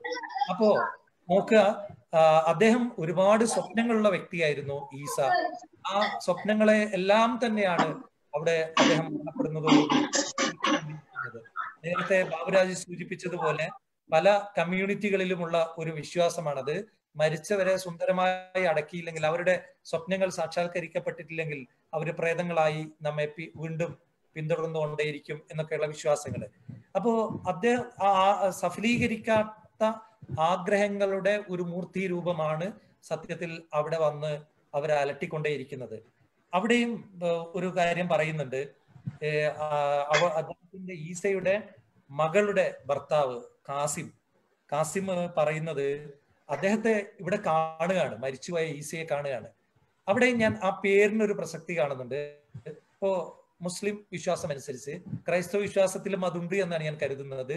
ഈസ എന്ന രക്ഷകൻ, പ്രവാചകൻ, ഇസ്ലാമിക വിശ്വാസം അനുസരിച്ച് പ്രവാചകൻ അവസാന നാളിൽ പ്രശ്നകലുഷിതമായ കാലത്ത് തിരിച്ചു വരും, ഇവിടെ വരും, എന്നിട്ട് നീതി നടപ്പിലാക്കും എന്നൊക്കെ ഉള്ള വിശ്വാസം മുസ്ലിങ്ങൾക്കിടയിലുണ്ട്. അതുകൊണ്ട് ആ പേര് സ്വീകരിച്ചതും ഞാൻ വളരെ ഇമ്പോർട്ടന്റ് ആയിട്ട് കാണുകയാണ്. അപ്പൊ പോലീസുകാരോട് കാസിം പറയുന്നത്, പിന്നെ ഈ മനുഷ്യനെ, മരിച്ചുപോയ ഈ മനുഷ്യനെ ആദ്യം കണ്ടത് അമ്മായി കിടക്കുന്ന മുറിയുടെ ജനാൽക്കലാണ് ആദ്യം കണ്ടത് എന്നാണ്. കഥാകൃത്തിന്റെ ഒരു കയ്യൊതുക്കം അതിന്റെ തൊട്ട് ചേർന്ന് അടുത്ത സെന്റൻസിൽ കാണുന്നുണ്ട്. പലപ്പോഴും അമ്മായി എന്ന് പറയുന്നത് ഓരോ നാട്ടിലും ഓരോരുത്തരെയാണ്. ഞങ്ങളുടെ വടക്കേ വയനാട്ടില് മുസ്ലിംസ് സാധാരണ അമ്മായി എന്ന് പറയുന്നത് ഏട്ടന്റെ ഭാര്യയെ പറയും. അതേപോലെ തന്നെ അതാണ്, അങ്ങനെ ആ രീതിയിലാണ് പറയാ. അതേപോലെ തന്നെ അമ്മായി എന്ന് ഉപയോഗിക്കുന്നത് എന്താ പറയാ, ഭാര്യയുടെ അമ്മയെയും പറയും. അപ്പൊ ഇവിടെ അത് അടുത്തൊരു ചോദ്യം പോലീസുകാരൻ ചോദിക്കുന്നുണ്ട്, നമ്മുടെ ഫൽഗുണൻ ചോദിക്കുന്നുണ്ട്, SI, പിന്നെ നിങ്ങളുടെ ഭാര്യയുടെ അമ്മയല്ലേ ഉദ്ദേശിക്കുന്നത്? അതുകൂടെ ഏത് മലയാളി വായനക്കാർക്കും അമ്മായി എന്ന പ്രയോഗം വ്യക്തമാവും. അവിടെ അമ്മായിയാണ് ആദ്യമായിട്ട് മരിച്ച ഈ വ്യക്തിയെ കാണുന്നത്. അവിടെ നോക്കുക, അവിടെ നമുക്ക് കണക്ട് ചെയ്യാൻ പറ്റും. ആമിനയാണ് അവരുടെ പേര്. അവര് ഒരുപക്ഷെ ഈ സഫലീകരിക്കപ്പെട്ട സ്വപ്നങ്ങള് അവരെ പോലെ, നമ്മുടെ ഈസയെ പോലെ തന്നെ അനുഭവിച്ച ഒരാൾ അദ്ദേഹത്തിന്റെ ഭാര്യയായിരിക്കണം. കാരണം നീണ്ട 40 വർഷം പ്രവാസിയായിട്ട് കഴിയുമ്പോൾ തിരിച്ചു വരുമ്പോൾ അദ്ദേഹത്തിന് ഒരുപാട് സ്വപ്നങ്ങളുണ്ട്. അതേപോലെ തന്നെ ഭർത്താവ് പിന്നെ ഗൾഫിൽ നിന്ന് അധ്വാനിക്കുമ്പോഴും ഇടക്കിടക്ക് വന്നു പോകുന്നുണ്ടാവും. പക്ഷെ അതും ഏതാനും ദിവസങ്ങൾ മാത്രമേ വന്നു പോകുന്നുള്ളൂ. അതും കഥയിൽ സൂചനകളുണ്ട്. അപ്പോ അങ്ങനെ വരുന്ന ആ പിന്നെ ഭർത്താവിനെ കുറിച്ച്, ഈസയെ കുറിച്ച് തീർച്ചയായിട്ടും അദ്ദേഹത്തിന്റെ ഭാര്യയായ ആമിനക്ക് ഒരുപാട് സ്വപ്നങ്ങൾ ഉണ്ടായിരിക്കും, തിരിച്ചു വന്നതിന് ശേഷമുള്ള സ്വപ്നങ്ങൾ. പക്ഷെ പലപ്പോഴും സംഭവിക്കുന്നത് 10-40 വർഷമൊക്കെ ഗൾഫിൽ കഴിഞ്ഞ് തിരിച്ചു വരുമ്പോഴേക്ക് ആരോഗ്യം ക്ഷയിച്ച് എന്താ പറയാ അവശത വന്ന് രോഗങ്ങൾ വന്ന് പിന്നെ ഒരു മൂലക്കാവുന്ന ഒരവസ്ഥയാണ് നമ്മുടെ നാട്ടിൽ പലപ്പോഴും ഉള്ളത് എന്ന് നമുക്കറിയാം. അപ്പോ ആമിന എന്ന വ്യക്തിയെ സംബന്ധിച്ചിടത്തോളം, ഈ ഭാര്യയെ സംബന്ധിച്ചിടത്തോളം തന്റെ ഭർത്താവിന്റെ ഈ ഒരു രൂപം അവരുടെയും മനസ്സിൽ അലട്ടുന്നത് തന്നെയാണ്.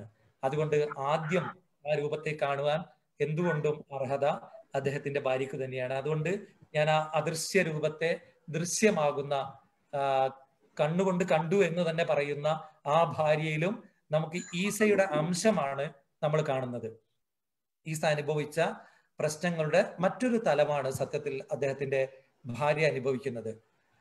ഞാൻ ഇവിടെ ഇടക്കാലത്ത് വന്ന ഒരു സിനിമ ഓർക്കുകയാണ്. പത്തേമാരി എന്ന സിനിമയിൽ നിങ്ങൾ ഓർക്കുന്നുണ്ടാവും. ആദ്യം ഗൾഫിലേക്കൊക്കെ പോകുമ്പോൾ വളരെ കരഞ്ഞുകൊണ്ടും മറ്റുമാണ് പ്രവാസിയായ ഭർത്താവിനെ ഗൾഫിലേക്ക് അയക്കുന്നത്, മമ്മൂട്ടിയെ. പക്ഷെ പിന്നെ നമ്മൾ കാണുന്നത് അദ്ദേഹം വന്നു പോകുന്നുണ്ട്, അതൊരു വിഷയം പോലും ആവുന്നില്ല, അദ്ദേഹം പോകുന്നത് പോലും ഒരു ചർച്ചയാവുന്നില്ല, ആരും അത് ശ്രദ്ധിക്കുന്നില്ല. ഇത് നമ്മുടെ ഒരു നമ്മുടെ പ്രവാസം എന്ന് പറയുമ്പോൾ അവിടെ 1-2 കാര്യം കൂടി സൂചിപ്പിക്കേണ്ടതുണ്ട്. നമുക്കറിയാം, വേൾഡ് സാഹിത്യത്തിൽ, ലോക സാഹിത്യത്തിൽ ഏറ്റവും കൂടുതൽ കൃത്യമായിട്ട് വന്നിട്ടുള്ളത് ഒന്ന് പ്രവാസം തന്നെയാണ്. പക്ഷെ മലയാളി അത്തരത്തിലുള്ള പ്രവാസം അനുഭവിച്ചിട്ടില്ല എന്നതൊരു വസ്തുതയാണ്. കാരണം ഞാൻ ഇവിടെ പ്രവാസം എന്ന് ഉപയോഗിച്ചത്, ഇപ്പോ നമുക്കറിയാം റഷ്യയിൽ നിന്നും മറ്റു നാട് കടത്തപ്പെട്ട കരീബിയൻ ദ്വീപുകളിലേക്കും മറ്റു നാട് കടത്തപ്പെട്ട എഴുത്തുകാർ അവർ പിന്നീട് ഒരിക്കലും തന്നെ തിരിച്ചു വരുന്നില്ല. അതേസമയം നമ്മുടെ ഷിയാബ്ക അടക്കമുള്ളവർ ആവിഷ്കരിച്ച ഈ കഥ അടക്കമുള്ള കഥയിലെ പ്രവാസി എന്ന് പറയുന്നത് ഡിഫറെന്റ് ആണ്. കാരണം ഈ പ്രവാസി എപ്പോഴും നമുക്കറിയാം, ഗൾഫ് മലയാളി എന്നത് എപ്പോഴും പെട്ടി മുറുക്കി വെക്കുന്ന ഒരാളാണ്. ഏത് സമയവും നാട്ടിലേക്ക് തിരിച്ചു വരാൻ ആഗ്രഹിക്കുന്ന ഒരാൾ കൂടിയാണ്. മറ്റൊരു രീതിയിൽ പറഞ്ഞാൽ മണ്ണിൽ പ്ലാസ്റ്റിക് എന്ന പോലെയാണ് പ്രവാസി എന്ന് നമുക്കറിയാം. അവരെപ്പോഴും അവിടുത്തെ മണ്ണിൽ ഒരിക്കലും ലയിച്ചു ചേരുന്നില്ല. ഞാൻ എൻ്റെ പല സുഹൃത്തുക്കളോടും ചോദിച്ചിട്ടുണ്ട്, നിങ്ങൾക്ക് എത്ര അറബ് എഴുത്തുകാരുടെ പേരറിയാം എന്ന്. ഞാൻ ഇവിടുത്തെ അവർക്കറിയില്ല. കാരണം അവിടുത്തെ ഒരു കൾച്ചർ, അവരുടെ റൈറ്റേഴ്സ്, ഈ കാര്യങ്ങളൊന്നും പൊതുവെ നമ്മുടെ സാധാരണക്കാരായ പ്രവാസികൾക്ക് അറിയില്ല എന്നതാണ് ഒരു വസ്തുത. നമുക്ക് ലാറ്റിൻ അമേരിക്കൻ എഴുത്തുകാരെ അറിയാം, പക്ഷെ നമ്മൾ ലാറ്റിൻ അമേരിക്കയിൽ ജോലിക്ക് പോവാറില്ല. എന്നിട്ടും നമുക്ക് അവിടുത്തെ ഒരു കൾച്ചറിൽ അല്ലെങ്കിൽ അവിടുത്തെ മണ്ണിൽ ലയിച്ചു ചേരുന്നവർ വളരെ കുറവാണ്. അപ്പോ ഈ പ്രവാസം, ഷിഹാബ്ക ആവിഷ്കരിച്ച ഈ പ്രവാസം, നേരത്തെ സൂചിപ്പിച്ച മറ്റു പല കഥകളിലും ബഹ്റൈനിലെ കാക്കയിൽ വേണ്ടത്ര പ്രവാസം കടന്നു വരുന്നുണ്ടോ എന്ന് സംശയമാണ്. എങ്കിലും അദ്ദേഹത്തിന്റെ അടക്കമുള്ള കൊച്ചുബാവയുടെ നാമമാത്രമായ കഥകൾ അത്രയൊന്നും എഴുതിയിട്ടില്ല. കൊച്ചുബാവ പറയുന്നുണ്ട്, സ്വപ്നത്തിൽ പോലും എനിക്ക് പ്രവാസം കടന്നു വരുന്നില്ല എന്ന് തിരിച്ചു വന്നതിന് ശേഷം ഒരു അഭിമുഖത്തിൽ. എന്തു തന്നെയായാലും പ്രവാസ മലയാളിയെ നമുക്കറിയാം. കേരളത്തിൽ ഇതില് പിന്നെ അദ്ദേഹം ചെയ്ത കാര്യങ്ങളെ കുറിച്ച് പറയുന്നത് വീട് കെട്ടി, പറമ്പ് വാങ്ങി, ഇങ്ങനെ ഒരു ലിസ്റ്റ് പറയുന്നുണ്ട്. അതേപോലെ ആരാധനാലയങ്ങൾ പണിതതും സ്കൂളുകൾ പണിതതും ഒക്കെ തന്നെ പ്രവാസിയുടെ പണങ്ങൾ കൊണ്ട് തന്നെയാണ്. ഷിയാബ്ക ഒരു കാര്യം കൂടി, അതൊരു വിമർശനാത്മകമായിട്ട് തന്നെ പറയുന്നുണ്ട്, ചെവി തുളച്ചു കയറുന്ന ശബ്ദം ഉണ്ടാക്കുന്ന മൈക്കും ഈ പ്രവാസികൾ തന്നെയാണ് ഇവിടെ വാങ്ങിക്കൊടുത്തത് എന്ന കാര്യം. അങ്ങനെ ഇതിന്റെ സൂക്ഷ്മ വായനയിൽ നമുക്ക് ഒട്ടേറെ തലങ്ങളിലൂടെ ഈ കഥ നമ്മെ പലതും അനുഭവിപ്പിക്കുന്നുണ്ട്. അപ്പോ അങ്ങനെ നാടിനെയും വീടിനെയും നാടിനെയും കുടുംബത്തെയും ഒക്കെ തന്നെ മാറ്റിപ്പണിയുന്നതിൽ, ഇനി കുറച്ചും കൂടി വിശാലമായിട്ട് പറഞ്ഞാൽ കേരളത്തിൽ നവോത്ഥാനം കൊണ്ടുവന്നതിൽ പോലും പ്രവാസത്തിന് വലിയ പങ്കുണ്ട് എന്ന് നമുക്കറിയാം. ഞാൻ ഉദ്ദേശിക്കുന്നത് ഗൾഫ് പ്രവാസം മാത്രമല്ല, പുറമേ നിന്ന് പോയവരിലൂടെയും നമ്മുടെ നാട്ടിൽ മാറ്റമുണ്ടായിട്ടുണ്ട്. അവരാണ് ഇവിടെ സ്ഥാപിക്കുന്നതിന് വേണ്ടി വലിയ ഫണ്ട് ഇറക്കിയിട്ടുള്ളത് എന്ന് നമുക്കറിയാം. അർത്ഥത്തിൽ നവോത്ഥാനത്തിൽ പോലും നമ്മുടെ പ്രവാസത്തിന് വലിയ പങ്കുണ്ട്. പക്ഷെ ആ പ്രവാസികളെ നാം എങ്ങനെയാണ് കാണുന്നത് എന്ന ചോദ്യം പ്രസക്തമാണ്. ഒരു പ്രവാസിയെ കാണുമ്പോൾ നമ്മൾ ആദ്യം ചോദിക്കുന്ന ചോദ്യം എപ്പോഴാ വന്നത്, എപ്പോഴാ പോകുന്നത് എന്ന 2 ചോദ്യമാണ്. കാരണം ഇതിലുള്ള കാസിം എന്ന കഥാപാത്രം, കാസിം കല്യാണം കഴിച്ചിരിക്കുന്നത് ഈസയുടെ മകളെയാണ്. അദ്ദേഹം ഈ ഈസയുമായിട്ട് സംസാരിക്കുന്നുണ്ട്. കാരണം ഈസയുടെ കുറ്റബോധത്തിലൊക്കെ പിന്നെ എന്താ പറയാ, ഇദ്ദേഹം ഉണ്ട്. കാരണം ഇദ്ദേഹം നട്ടുണ്ടാക്കിയ ഇദ്ദേഹം നയിച്ചുണ്ടാക്കിയ, നമ്മുടെ നാട്ടിലെ ഭാഷയിൽ പറഞ്ഞാൽ പണവും മറ്റും ഉപയോഗിച്ചാണ് അദ്ദേഹം ഇതൊക്കെ അനുഭവിക്കുന്നത്. അതുകൊണ്ട് അങ്ങനെയുള്ള ഒരാൾ തിരിച്ചു വന്ന്, മരിച്ചിട്ടാണെങ്കിൽ പോലും തിരിച്ചു വന്ന് ഇവിടെ ആധിപത്യം സ്ഥാപിക്കുമോ എന്ന ആശങ്ക തീർച്ചയായിട്ടും അയാൾ ആശങ്കപ്പെടുത്തേണ്ടത് തന്നെയാണ്, ആശങ്കപ്പെടുത്തും. അതുകൊണ്ട് അദ്ദേഹം എറിഞ്ഞ് കണ്ണു പൊട്ടുന്നുണ്ട് എന്ന് കഥയിൽ സൂചിപ്പിക്കുന്നുണ്ട്. ആ കാഴ്ചകൾ നശിപ്പിക്കൽ, ആ തിരിച്ചുവരവ് ഇല്ലാതാക്കൽ പോലീസിനെ കൊണ്ടാണെങ്കിലും നിയമപരമായിട്ടാണെങ്കിലും അല്ലെങ്കിൽ പൗരോഹിത്യം നടത്തുന്ന ഉച്ചാടന കർമ്മങ്ങളിലൂടെയാണെങ്കിലും ഇതിനെ ഇല്ലായ്മ ചെയ്യൽ അദ്ദേഹത്തിന്റെ ആവശ്യമാണ്. ഇതിൽ കടന്നു വരുന്ന മറ്റൊരു പ്രധാന കഥാപാത്രമുണ്ട്. ഞാൻ സമയപരിമിതി മൂലമാണ് സ്പീഡിൽ പറയുന്നതും ചുരുക്കി പറയുന്നതും. സമീർ എന്ന ഒരു കോൺസ്റ്റബിളിനെ കുറിച്ച് പറയുന്നുണ്ട്. സമീറിനെ കുറിച്ച് ഞാൻ തുടക്കത്തില് പിന്നെയും വായിച്ചപ്പോ പിന്നെ ചിന്തിച്ചു, എന്തിനാണ് സമീർ അദ്ദേഹത്തെ കാണുന്നത്? സമീർ ഈ കഥാപാത്രത്തെ കാണുന്നുണ്ട്, പക്ഷെ സമീറിന്റെ ഉള്ളിലും ഒരു കുറ്റബോധവും ഭാവബോധവും ഒക്കെ ഉണ്ട്. അദ്ദേഹത്തിന്റെ കുറ്റബോധമാണ് പ്രധാനമായിട്ടും ഉണ്ടാവുന്നത്, അല്ലെങ്കിൽ അദ്ദേഹത്തിന്റെ അനുഭവ തലത്തിലും ഇതേപോലുള്ള ഒരു സംഭവമുണ്ട്. സമീറും അതേപോലെ തന്നെ ഈസയും തമ്മിലുള്ള ഒരു സംഭാഷണം, ഒരു വളരെ ഫാന്റസി ആയിട്ടുള്ള, ഫാന്റസിയും അലിഗറിയും ഒക്കെ ഈ കഥയിലുണ്ട്. ഫാന്റസി ആയിട്ട് ഒരു സ്വപ്നാടനം പോലെ സംസാരിക്കുന്ന ഒരു രംഗമുണ്ട്. ഞാൻ സ്വപ്നത്തിൽ കിടന്ന് അവര് സംസാരിക്കുന്ന ആ സീനിൽ ഈസ ചോദിക്കുന്ന ഒരു ചോദ്യമുണ്ട്, ഇന്നേ ദിവസമല്ലേ നിന്റെ ബാപ്പ സൗദിയിൽ മരണപ്പെട്ടത്?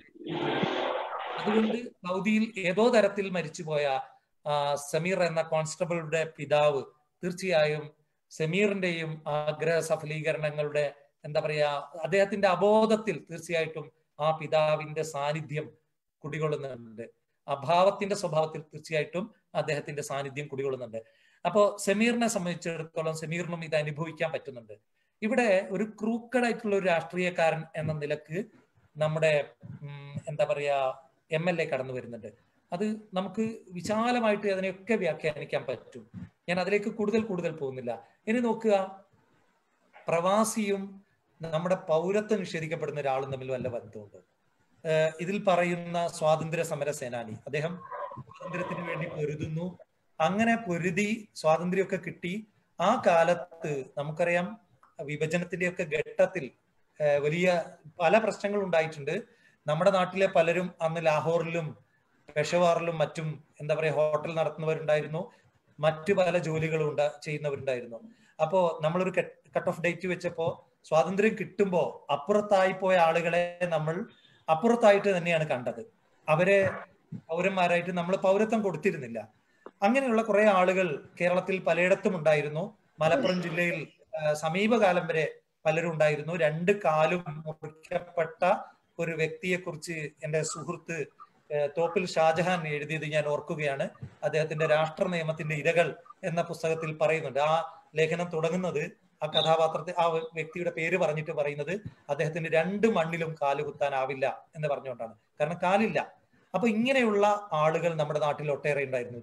ചില ആളുകളുടെ ഇതിൽ പറയുന്ന കീലത്ത് തർവി ഹസന്റെ ഒരു പ്രശ്നം ഒരു ടെക്നിക്കൽ എററായിരുന്നു.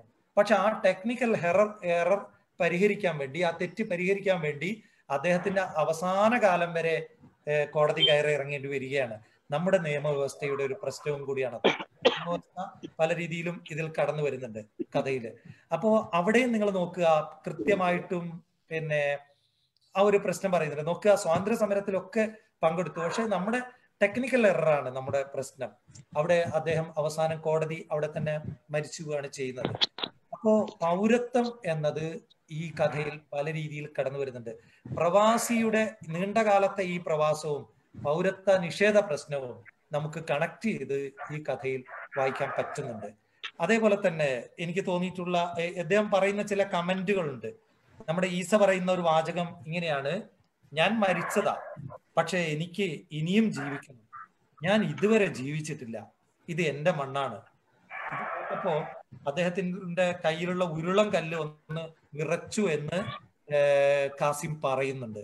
നോക്കുക, അദ്ദേഹത്തിന് ഈ മണ്ണ് അങ്ങേറ്റം പ്രിയപ്പെട്ടതാണ്, അദ്ദേഹം അധ്വാനിച്ചുണ്ടാക്കിയതാണ്, അദ്ദേഹം എന്താ പറയാ ഒരുപാട് സ്വപ്നങ്ങൾ വെച്ച് പുലർത്തിയിരുന്നു. അവസാന കാലത്ത് നാട്ടിൽ തിരിച്ചു വന്ന് ജീവിക്കുന്നതും കുടുംബത്തിന്റെ ഒപ്പം താമസിക്കുന്നതും ഒക്കെ ആയിട്ടുള്ള കാര്യങ്ങൾ. പക്ഷെ അതൊക്കെ തന്നെ കുഴിച്ചു മൂടപ്പെടുകയാണ് ആ മണ്ണിൽ.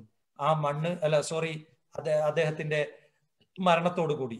അതുകൊണ്ട് തന്നെ അദ്ദേഹത്തിന്റെ സഫലീകരിക്കപ്പെടാത്ത ഈ ആഗ്രഹം എന്നത് തീർച്ചയായിട്ടും എന്താ പറയാ വളരെ അദ്ദേഹത്തെ അലട്ടുന്നുണ്ട് എന്നതാണ് ഒരു വസ്തുത.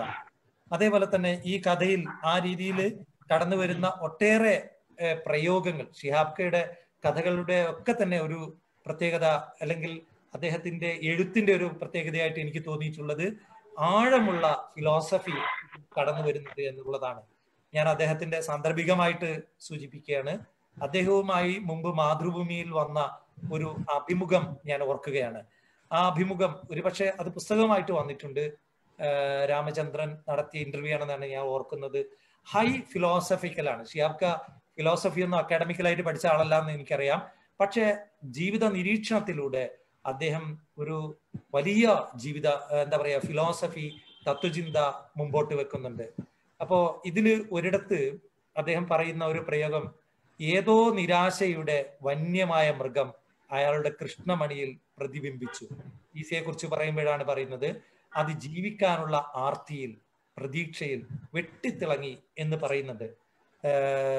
നമ്മുടെ സമീറുമായിട്ടുള്ള ആ സമാഗമത്തിന്റെ വേളയിൽ ഇദ്ദേഹത്തെ കുറിച്ച് പറയുമ്പോൾ അങ്ങനെയാ പറയുന്നത്. അപ്പോ നഷ്ടപ്പെട്ട പലതും വീണ്ടെടുക്കുവാനുള്ള ആ വ്യഗ്രത നമുക്ക് ആ കഥാപാത്രത്തിൽ കാണുവാൻ സാധിക്കുന്നുണ്ട്. അപ്പോ എനിക്ക് തോന്നുന്നത് KP ഉമറിന് ശേഷം ഞാനൊരു കട്ട് ഓഫ് ഡേറ്റ് വെച്ച് പറഞ്ഞാൽ KP ഉമർ എന്ന കഥ മലയാളത്തിൽ സമീപകാലത്ത് ഏറ്റവും കൂടുതൽ ചർച്ച ചെയ്യപ്പെട്ട ഒരു കഥയാണ് KP ഉമർ എന്ന് നമുക്കറിയാം. അത് എന്താ പറയാ ഒരുപക്ഷെ ഷിഹാബ്ക പോലും പ്രതീക്ഷിക്കാത്തതിന്റെ അപ്പുറത്തേക്ക് വായിക്കപ്പെടുകയും ചർച്ച ചെയ്യപ്പെടുകയും ചെയ്തിട്ടുണ്ട്. അതേപോലെ തന്നെ ഈ അടുത്ത് വന്നിട്ടുള്ള റൂട്ട് മാപ്പ് എന്ന കഥ, അതേപോലെ കാറ്റുണ്ടോ കടലുണ്ടോ എന്ന കഥ, ഇതൊക്കെ നമ്മൾ ചർച്ച ചെയ്യേണ്ടതാണ്. ഷിഹാബ്കയുടെ ഏറ്റവും വലിയ പ്രത്യേകതയായിട്ട് എനിക്ക് തോന്നിയിട്ടുള്ളത്, കഥകളുടെ പ്രത്യേകതയായിട്ട് എനിക്ക് തോന്നിയിട്ടുള്ളത് അദ്ദേഹത്തിന്റെ ജീവിത നിരീക്ഷണം, നമ്മുടെ സമകാലീന ജീവിതത്തിന്റെ പ്രശ്നങ്ങളോടുള്ള അദ്ദേഹത്തിന്റെ സർഗാത്മകമായ പ്രതികരണം, അത് അദ്ദേഹത്തിന്റെ കഥകളിൽ പല വിധാനത്തിൽ കടന്നു വരുന്നുണ്ട്. ഇപ്പോ നേരത്തെ സൂചിപ്പിച്ചു റൗണ്ട് അപ്പ് ചെയ്യണം, കാരണം സമയം വളരെ അധികരിക്കുന്നുണ്ട്. ഓക്കെ. ഏതായാലും അത് പറയുമ്പോൾ വലിയ സൗകര്യമാണ്, അല്ലെങ്കിൽ നമ്മൾ ഒരു മണിക്കൂർ കഴിഞ്ഞാലും മൊത്തം ആളുകളുടെ സമയം കവർന്നു പോകും. പിന്നെ എന്താ പറയാ, സമീപകാലത്ത് ഷിഹാബ്ക എഴുതിയിട്ടുള്ള കഥകളിലൊക്കെ തന്നെ നമ്മൾ കാണുന്നത്, സമീപകാലത്ത് എന്നല്ല ഷിഹാബ്കയുടെ കഥകളിൽ പൊതുവെ കാണുന്നത്, നമ്മുടെ സമൂഹം അനുഭവിക്കുന്ന അടിസ്ഥാനപരമായ പ്രശ്നങ്ങൾ. അത് ഞാൻ പറയുന്നത് കൊടിപിടിച്ച നമ്മുടെ കഥാപാത്രങ്ങളെ പോലെ ആ രീതിയിലുള്ള ഒരു കഥാപാത്രമല്ല ഞാൻ ഉദ്ദേശിക്കുന്നത്. സൂക്ഷ്മതലത്തിൽ മൈക്രോ നരേഷനിലൂടെ അദ്ദേഹം നമ്മുടെ സമകാലീന പ്രശ്നങ്ങളെയും മറ്റും എന്താ പറയാ ഭംഗിയായി കഥയിൽ കൊണ്ടുവരുന്നുണ്ട്. അതുകൊണ്ട് തന്നെ അടിത്തട്ടിലുള്ള ആളുകളുടെ, തീർച്ചയായിട്ടും ഈസ അടിത്തട്ടിലുള്ള ഒരാൾ തന്നെയാണ്. ഗൾഫിലെ നമുക്ക് നമ്മുടെ ജാതി വ്യവസ്ഥയുടെ ഭാഷയിൽ പറഞ്ഞാൽ ഒരു അധകൃതനാണ് അദ്ദേഹം അവിടെ എന്ന് വേണമെങ്കിൽ നമുക്ക് പറയാം. ആ രീതിയിലുള്ള ആളുകളുടെ ജീവിത അവസ്ഥ ആവിഷ്കരിക്കുമ്പോൾ അത് തീർച്ചയായിട്ടും അത് നമ്മുടെ ഹൃദയത്തെ, നമ്മുടെ അനുഭവങ്ങളെ അതുമായിട്ട് താതാത്മ്യപ്പെടുന്നതാണ്. അതുകൊണ്ട് തന്നെ ഇത് കാലത്തെ അതിജീവിക്കും എന്നതിൽ യാതൊരു സംശയവുമില്ല. പ്രവാസി അവസ്ഥ ഉണ്ടാവുന്ന കാലത്തോളം ഈ കഥ നിലനിൽക്കും. തീർച്ചയായിട്ടും കഥ ഇറങ്ങിയിട്ട് ഇപ്പോൾ ഒരാഴ്ചയായിട്ടില്ല. വരും ദിവസങ്ങളിൽ ഇത് കൂടുതൽ കൂടുതൽ ചർച്ച ചെയ്യപ്പെടും എന്നതിൽ യാതൊരു സംശയവുമില്ല എന്ന് മാത്രം പറഞ്ഞുകൊണ്ട് എന്നെ ഈ പരിപാടിയിലേക്ക് ക്ഷണിച്ചതിലുള്ള എൻ്റെ നന്ദിയും കടപ്പാടും ഞാൻ ഈ ലൈബ്രറി ഭാരവാഹികളോട് അറിയിച്ചുകൊണ്ട് ഞാൻ നിർത്തുകയാണ്. ഏതായാലും ഷിഹാബ്ക അടക്കം പങ്കെടുത്ത ഈ പരിപാടിയിൽ ഇങ്ങനെ സംസാരിക്കാൻ കഴിഞ്ഞതിനെ ഞാനൊരു ഭാഗ്യമായിട്ട് കരുതുകയാണ്. അതേപോലെ ഇതിലുള്ള 2 കഥാപാത്രങ്ങളുടെ പേര്, ഒന്ന് ചെമ്പകം, മറ്റൊന്ന് പൂവ്, അതും കൂടെ ചർച്ച ചെയ്യേണ്ടതാണ്. ഞാൻ ഈ ചർച്ചയിൽ ആരെങ്കിലും അതിനെക്കുറിച്ച് സൂചിപ്പിക്കും എന്ന് ഞാൻ കരുതുന്നു. പലതും ഇനിയും ബാക്കി കിടക്കുകയാണ്. സമയം കിട്ടുകയാണെങ്കിൽ, നമ്മുടെ ചർച്ചയിൽ ഇനിയും അവസരം കിട്ടുകയാണെങ്കിൽ നമുക്ക് അതിലേക്കൊക്കെ പോകാം എന്ന് മാത്രം പറഞ്ഞുകൊണ്ട് ഞാൻ എൻ്റെ വാക്കുകൾ നിർത്തുന്നു. നന്ദി ശ്രീ ഡോക്ടർ അസീസ് തരുവണ. ഈ കഥയുടെ ഒരു പ്രശ്നം അത് തന്നെയാണ്. കാരണം വെച്ചാൽ ഒട്ടനവധി വിഷയങ്ങൾ ഒരേ സമയം ഒരു കഥയിലേക്ക് സന്നിവേശിച്ചിട്ടുണ്ട്. കാരണം ഒരുവിധമൊക്കെ സ്പർശിച്ചു പോയിട്ടുണ്ട്. കാരണം പൗരത്വ പ്രശ്നം, അഭയാർത്ഥി പ്രശ്നം, സ്വന്തം മണ്ണിൽ താൻ ഒന്നുമല്ലാതായിത്തീരുന്ന മനുഷ്യന്റെ നിർണായക സന്ധികള്, അങ്ങനെയുള്ള ഒരുപാട് വിഷയങ്ങള്, സമകാലികമായ രാഷ്ട്രീയം, പിന്നെ ഈ പറഞ്ഞ വിഷയങ്ങളൊക്കെ ഇതിൽ തിങ്ങി നിറഞ്ഞത് കൊണ്ട് തന്നെ ഈ കഥ വിശകലനത്തിന് വിധേയമാക്കുന്ന ഒരാളെ സംബന്ധിച്ചിട്ട് കുറച്ച് പാടുണ്ട്. കാരണം വെച്ചാൽ ഈ മേഖലയൊക്കെ ഒന്ന് തൊട്ടു പോകണമെങ്കിൽ ഒരുപാട് സമയമെടുത്ത് ചെയ്യേണ്ടുന്ന ഒന്ന് തന്നെയാണെന്ന് അത് ആ കഥയുടെ ഒരു ഗഹനതയെ കൂടി ശരിക്കും ഓർമ്മിപ്പിക്കുന്നുണ്ട്. ഏതായാലും നമുക്ക് ഈ ചർച്ച തുടരേണ്ടതുണ്ട്.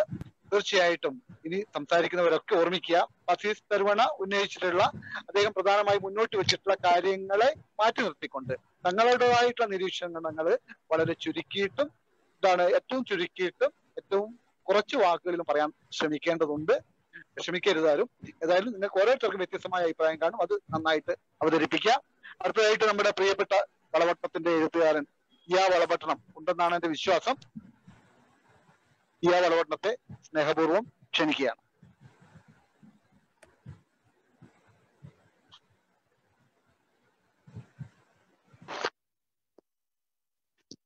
ഇയാളുടെ സാന്നിധ്യം കാണുന്നില്ല, അതുകൊണ്ട് നമുക്ക് അടുത്ത ആളിലേക്ക് പ്രവേശിക്കാം. ഇയ വരുമ്പോൾ നമുക്ക് അദ്ദേഹത്തിന്റെ സംസാരം കേൾക്കാമെന്ന് വിചാരിക്കുന്നു.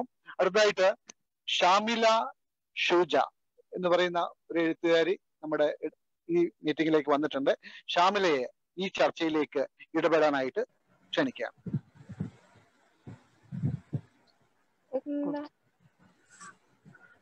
നമസ്കാരം, തുടങ്ങിക്കോളൂ. നമസ്കാരം. വളപട്ടണം ഗ്രാമപഞ്ചായത്ത് ലൈബ്രറിയുടെ 70-ാം വാർഷികത്തിലും പ്രിയപ്പെട്ട കഥാകാരൻ ശിഹാബുദ്ദീൻ പൊയ്ത്തുംകടവിന്റെ കഥാ ചർച്ചയിലും ഈസയിലും പങ്കെടുക്കാനായതിൽ ആദ്യം തന്നെ സന്തോഷവും, പഞ്ചായത്ത് ലൈബ്രറിക്ക് പിന്നെ എന്റെ കഥാസമാഹാരങ്ങൾ അവിടെ തന്നെ പരിചയപ്പെടുത്തി ആദരിക്കുമൊക്കെ നിറഞ്ഞ സ്നേഹം കൈമാറുകയാണ്. സമയം വളരെ കുറച്ചേ ഉള്ളൂ, അതുകൊണ്ട് തന്നെ അധികം കാര്യങ്ങൾ പറയാനാവില്ല.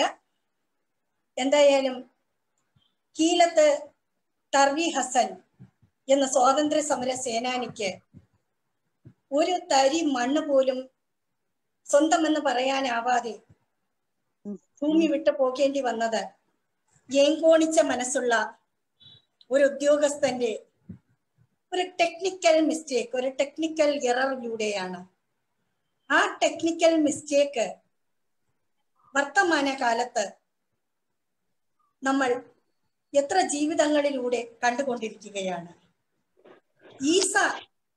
ഈ കഥ സഞ്ചരിക്കുന്നത് വർത്തമാനകാല ഭൂമികയിലൂടെയാണ് എന്നുള്ളതാണ് ഈ കഥയുടെ ഏറ്റവും വലിയ സവിശേഷത. COVID-19 പശ്ചാത്തലം,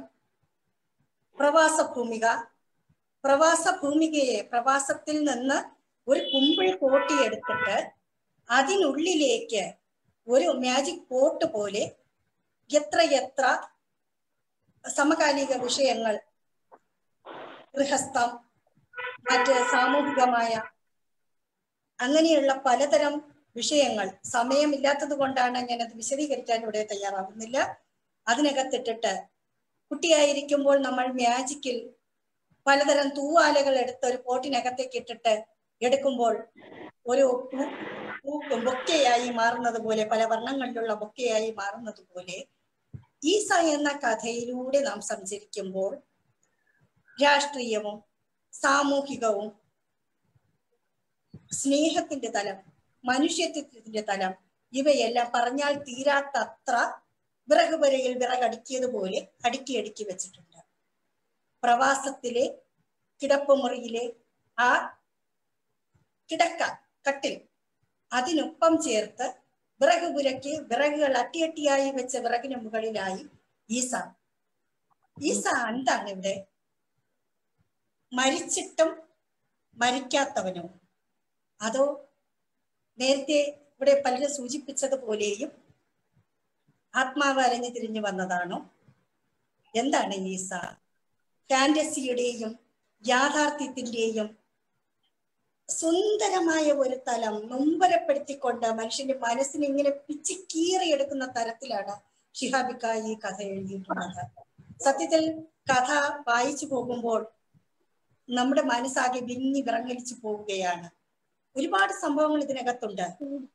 പള്ളി കമ്മിറ്റിയുടെ ഇടപെടൽ, സർഗാത്മകതയ്ക്ക് മേൽ തുരങ്കം വെക്കുന്ന രീതിയിൽ പറഞ്ഞു പോകാൻ ഒത്തിരി സന്ദർഭങ്ങളുള്ള ഒരു കഥയാണ്.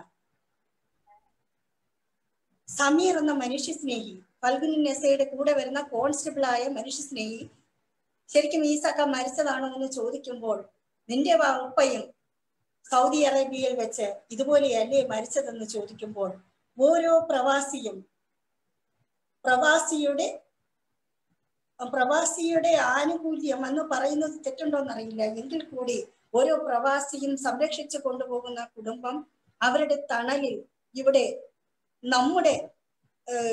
ഇവിടെ നാട്ടിൽ ജീവിതം കൊയ്യുമ്പോൾ പ്രവാസികൾ അവിടെ മരിച്ചു ജീവിക്കുന്നു. അതാണ് ആ മരണം എന്നാണ് എന്റെ എളിയ വായന എന്നെ കൊണ്ടെത്തിച്ചത്. ഓരോ പ്രവാസികൾ നാം സാധാരണക്കാർ വായിക്കുമ്പോൾ ഇത്ര കണ്ട് സങ്കടം ഉണ്ടാകുമ്പോൾ ഇതേ അനുഭവങ്ങളിലൂടെ കടന്നു പോകുന്ന പ്രവാസികൾക്ക് അവരുടെ ജീവിതത്തെ അവരെ ചേർത്ത് പിടിച്ചിട്ടുണ്ടാവണം. ഈസാ നബി എന്നും ജീസസ് ക്രൈസ്റ്റ് ജീസസ് ക്രൈസ്റ്റ് ഒരു പുനർജന്മത്തിന്റെ പാതയിലൂടെ വന്നു കഴിഞ്ഞു, പുനർജനിച്ചു, മരിച്ചിട്ട് ഉയർത്തെഴുന്നേറ്റതാണ്. ഈസാ നബി ഇറങ്ങും, പ്രതിസന്ധി ഘട്ടങ്ങളിൽ ഈസാ നബി ഇറങ്ങും എന്ന് പറഞ്ഞതുപോലെ ഈ ഈസ എന്തുകൊണ്ട് ഇവിടെ ഫൽഗുന നെസയുടെ സംശയങ്ങൾ നല്ല വായനക്കാരുടെ ഉള്ളിലൂടെയും കടന്നു പോകുന്നുണ്ട്. ഈസ ശരിക്കും ഈ ഈസക്ക മരിച്ചതാണോ? ഈ തന്ന ഈ രേഖകളെല്ലാം ശരിയാണ് എന്ന് പറയുമ്പോഴും ഇതൊരു അപരനാണോ? ഒരു പരകായ പ്രവേശമാണ്. ആലിഗറിയും ഫാന്റസിയും യാഥാർത്ഥ്യവും ശരിക്കും മരണം മുന്നിൽ നിർത്തിക്കൊണ്ട് മരിച്ചു പോയി എന്ന് പറയുമ്പോൾ ഇവിടെ ഈ ഈസായിൽ മരണത്തെ മാറ്റി നിർത്തിക്കൊണ്ട് ജീവിതം ഇങ്ങനെ കുത്തൊലിച്ചു വരികയാണ് ഈസ എന്ന കഥയിലൂടെ. പറഞ്ഞാൽ തീരാത്തത്രയ്ക്ക് ഈസയെ കുറിച്ചുണ്ട്. ശരിക്കും ഞാൻ നിർത്തുകയാണ്, കാരണം സമയക്കുറവ് വളരെയധികം. ഈ സമയത്തെ മാനിച്ചുകൊണ്ട് തന്നെ ഇതിൽ പങ്കെടുക്കാൻ കഴിഞ്ഞതിലുള്ള സന്തോഷം. എല്ലാവർക്കും നമസ്കാരം. വളരെ സന്തോഷം ഷാമില ഷുജ. ഏതായാലും ആദ്യമായിട്ട് കാണുകയാണ്, നേരിട്ട് മുന്നേ കണ്ടിട്ടില്ല. ഏതായാലും തുടർന്ന് ഇത്തരം സാഹിത്യ സംവാദങ്ങളിലൊക്കെ ഇനിയും പങ്കെടുക്കും എന്നുള്ള ഒരു പ്രതീക്ഷയെ കൂടി വെച്ചു പുറത്താണ്. ഏതായാലും നന്നായിട്ട് അഭിപ്രായങ്ങൾ പറഞ്ഞു, വളരെ സന്തോഷം. അടുത്തതായിട്ട് നമ്മുടെ പ്രിയപ്പെട്ട മുഹമ്മദ് ഷമീമിനെ വിളിക്കുകയാണ്. മുഹമ്മദ് ഷമീം വളരെ പ്രശസ്തനായ എഴുത്തുകാരൻ മാത്രമല്ല, അദ്ദേഹം വളരെ മികച്ച ഒരു വാഗ്മി കൂടിയാണ്. കാര്യങ്ങളെയൊക്കെ ഒരു മൂന്നാം കണ്ണിന്റെ, അദ്ദേഹം പറയുന്നത് ഏഴാം ഇന്ദ്രിയം എന്നൊക്കെയാണ്. അപ്പോൾ ഇത്ര വ്യത്യസ്തമായ കാഴ്ചയിലൂടെ കാണുന്ന ഒരാളും കൂടിയാണ്. അതുകൊണ്ട് മുഹമ്മദ് ഷമീം എങ്ങനെയാണ് ഈസയെ കാണുന്നത് എന്ന് നോക്കാം. മുഹമ്മദ് ഷമീമിനെ സ്നേഹപൂർവ്വം ക്ഷണിക്കുക.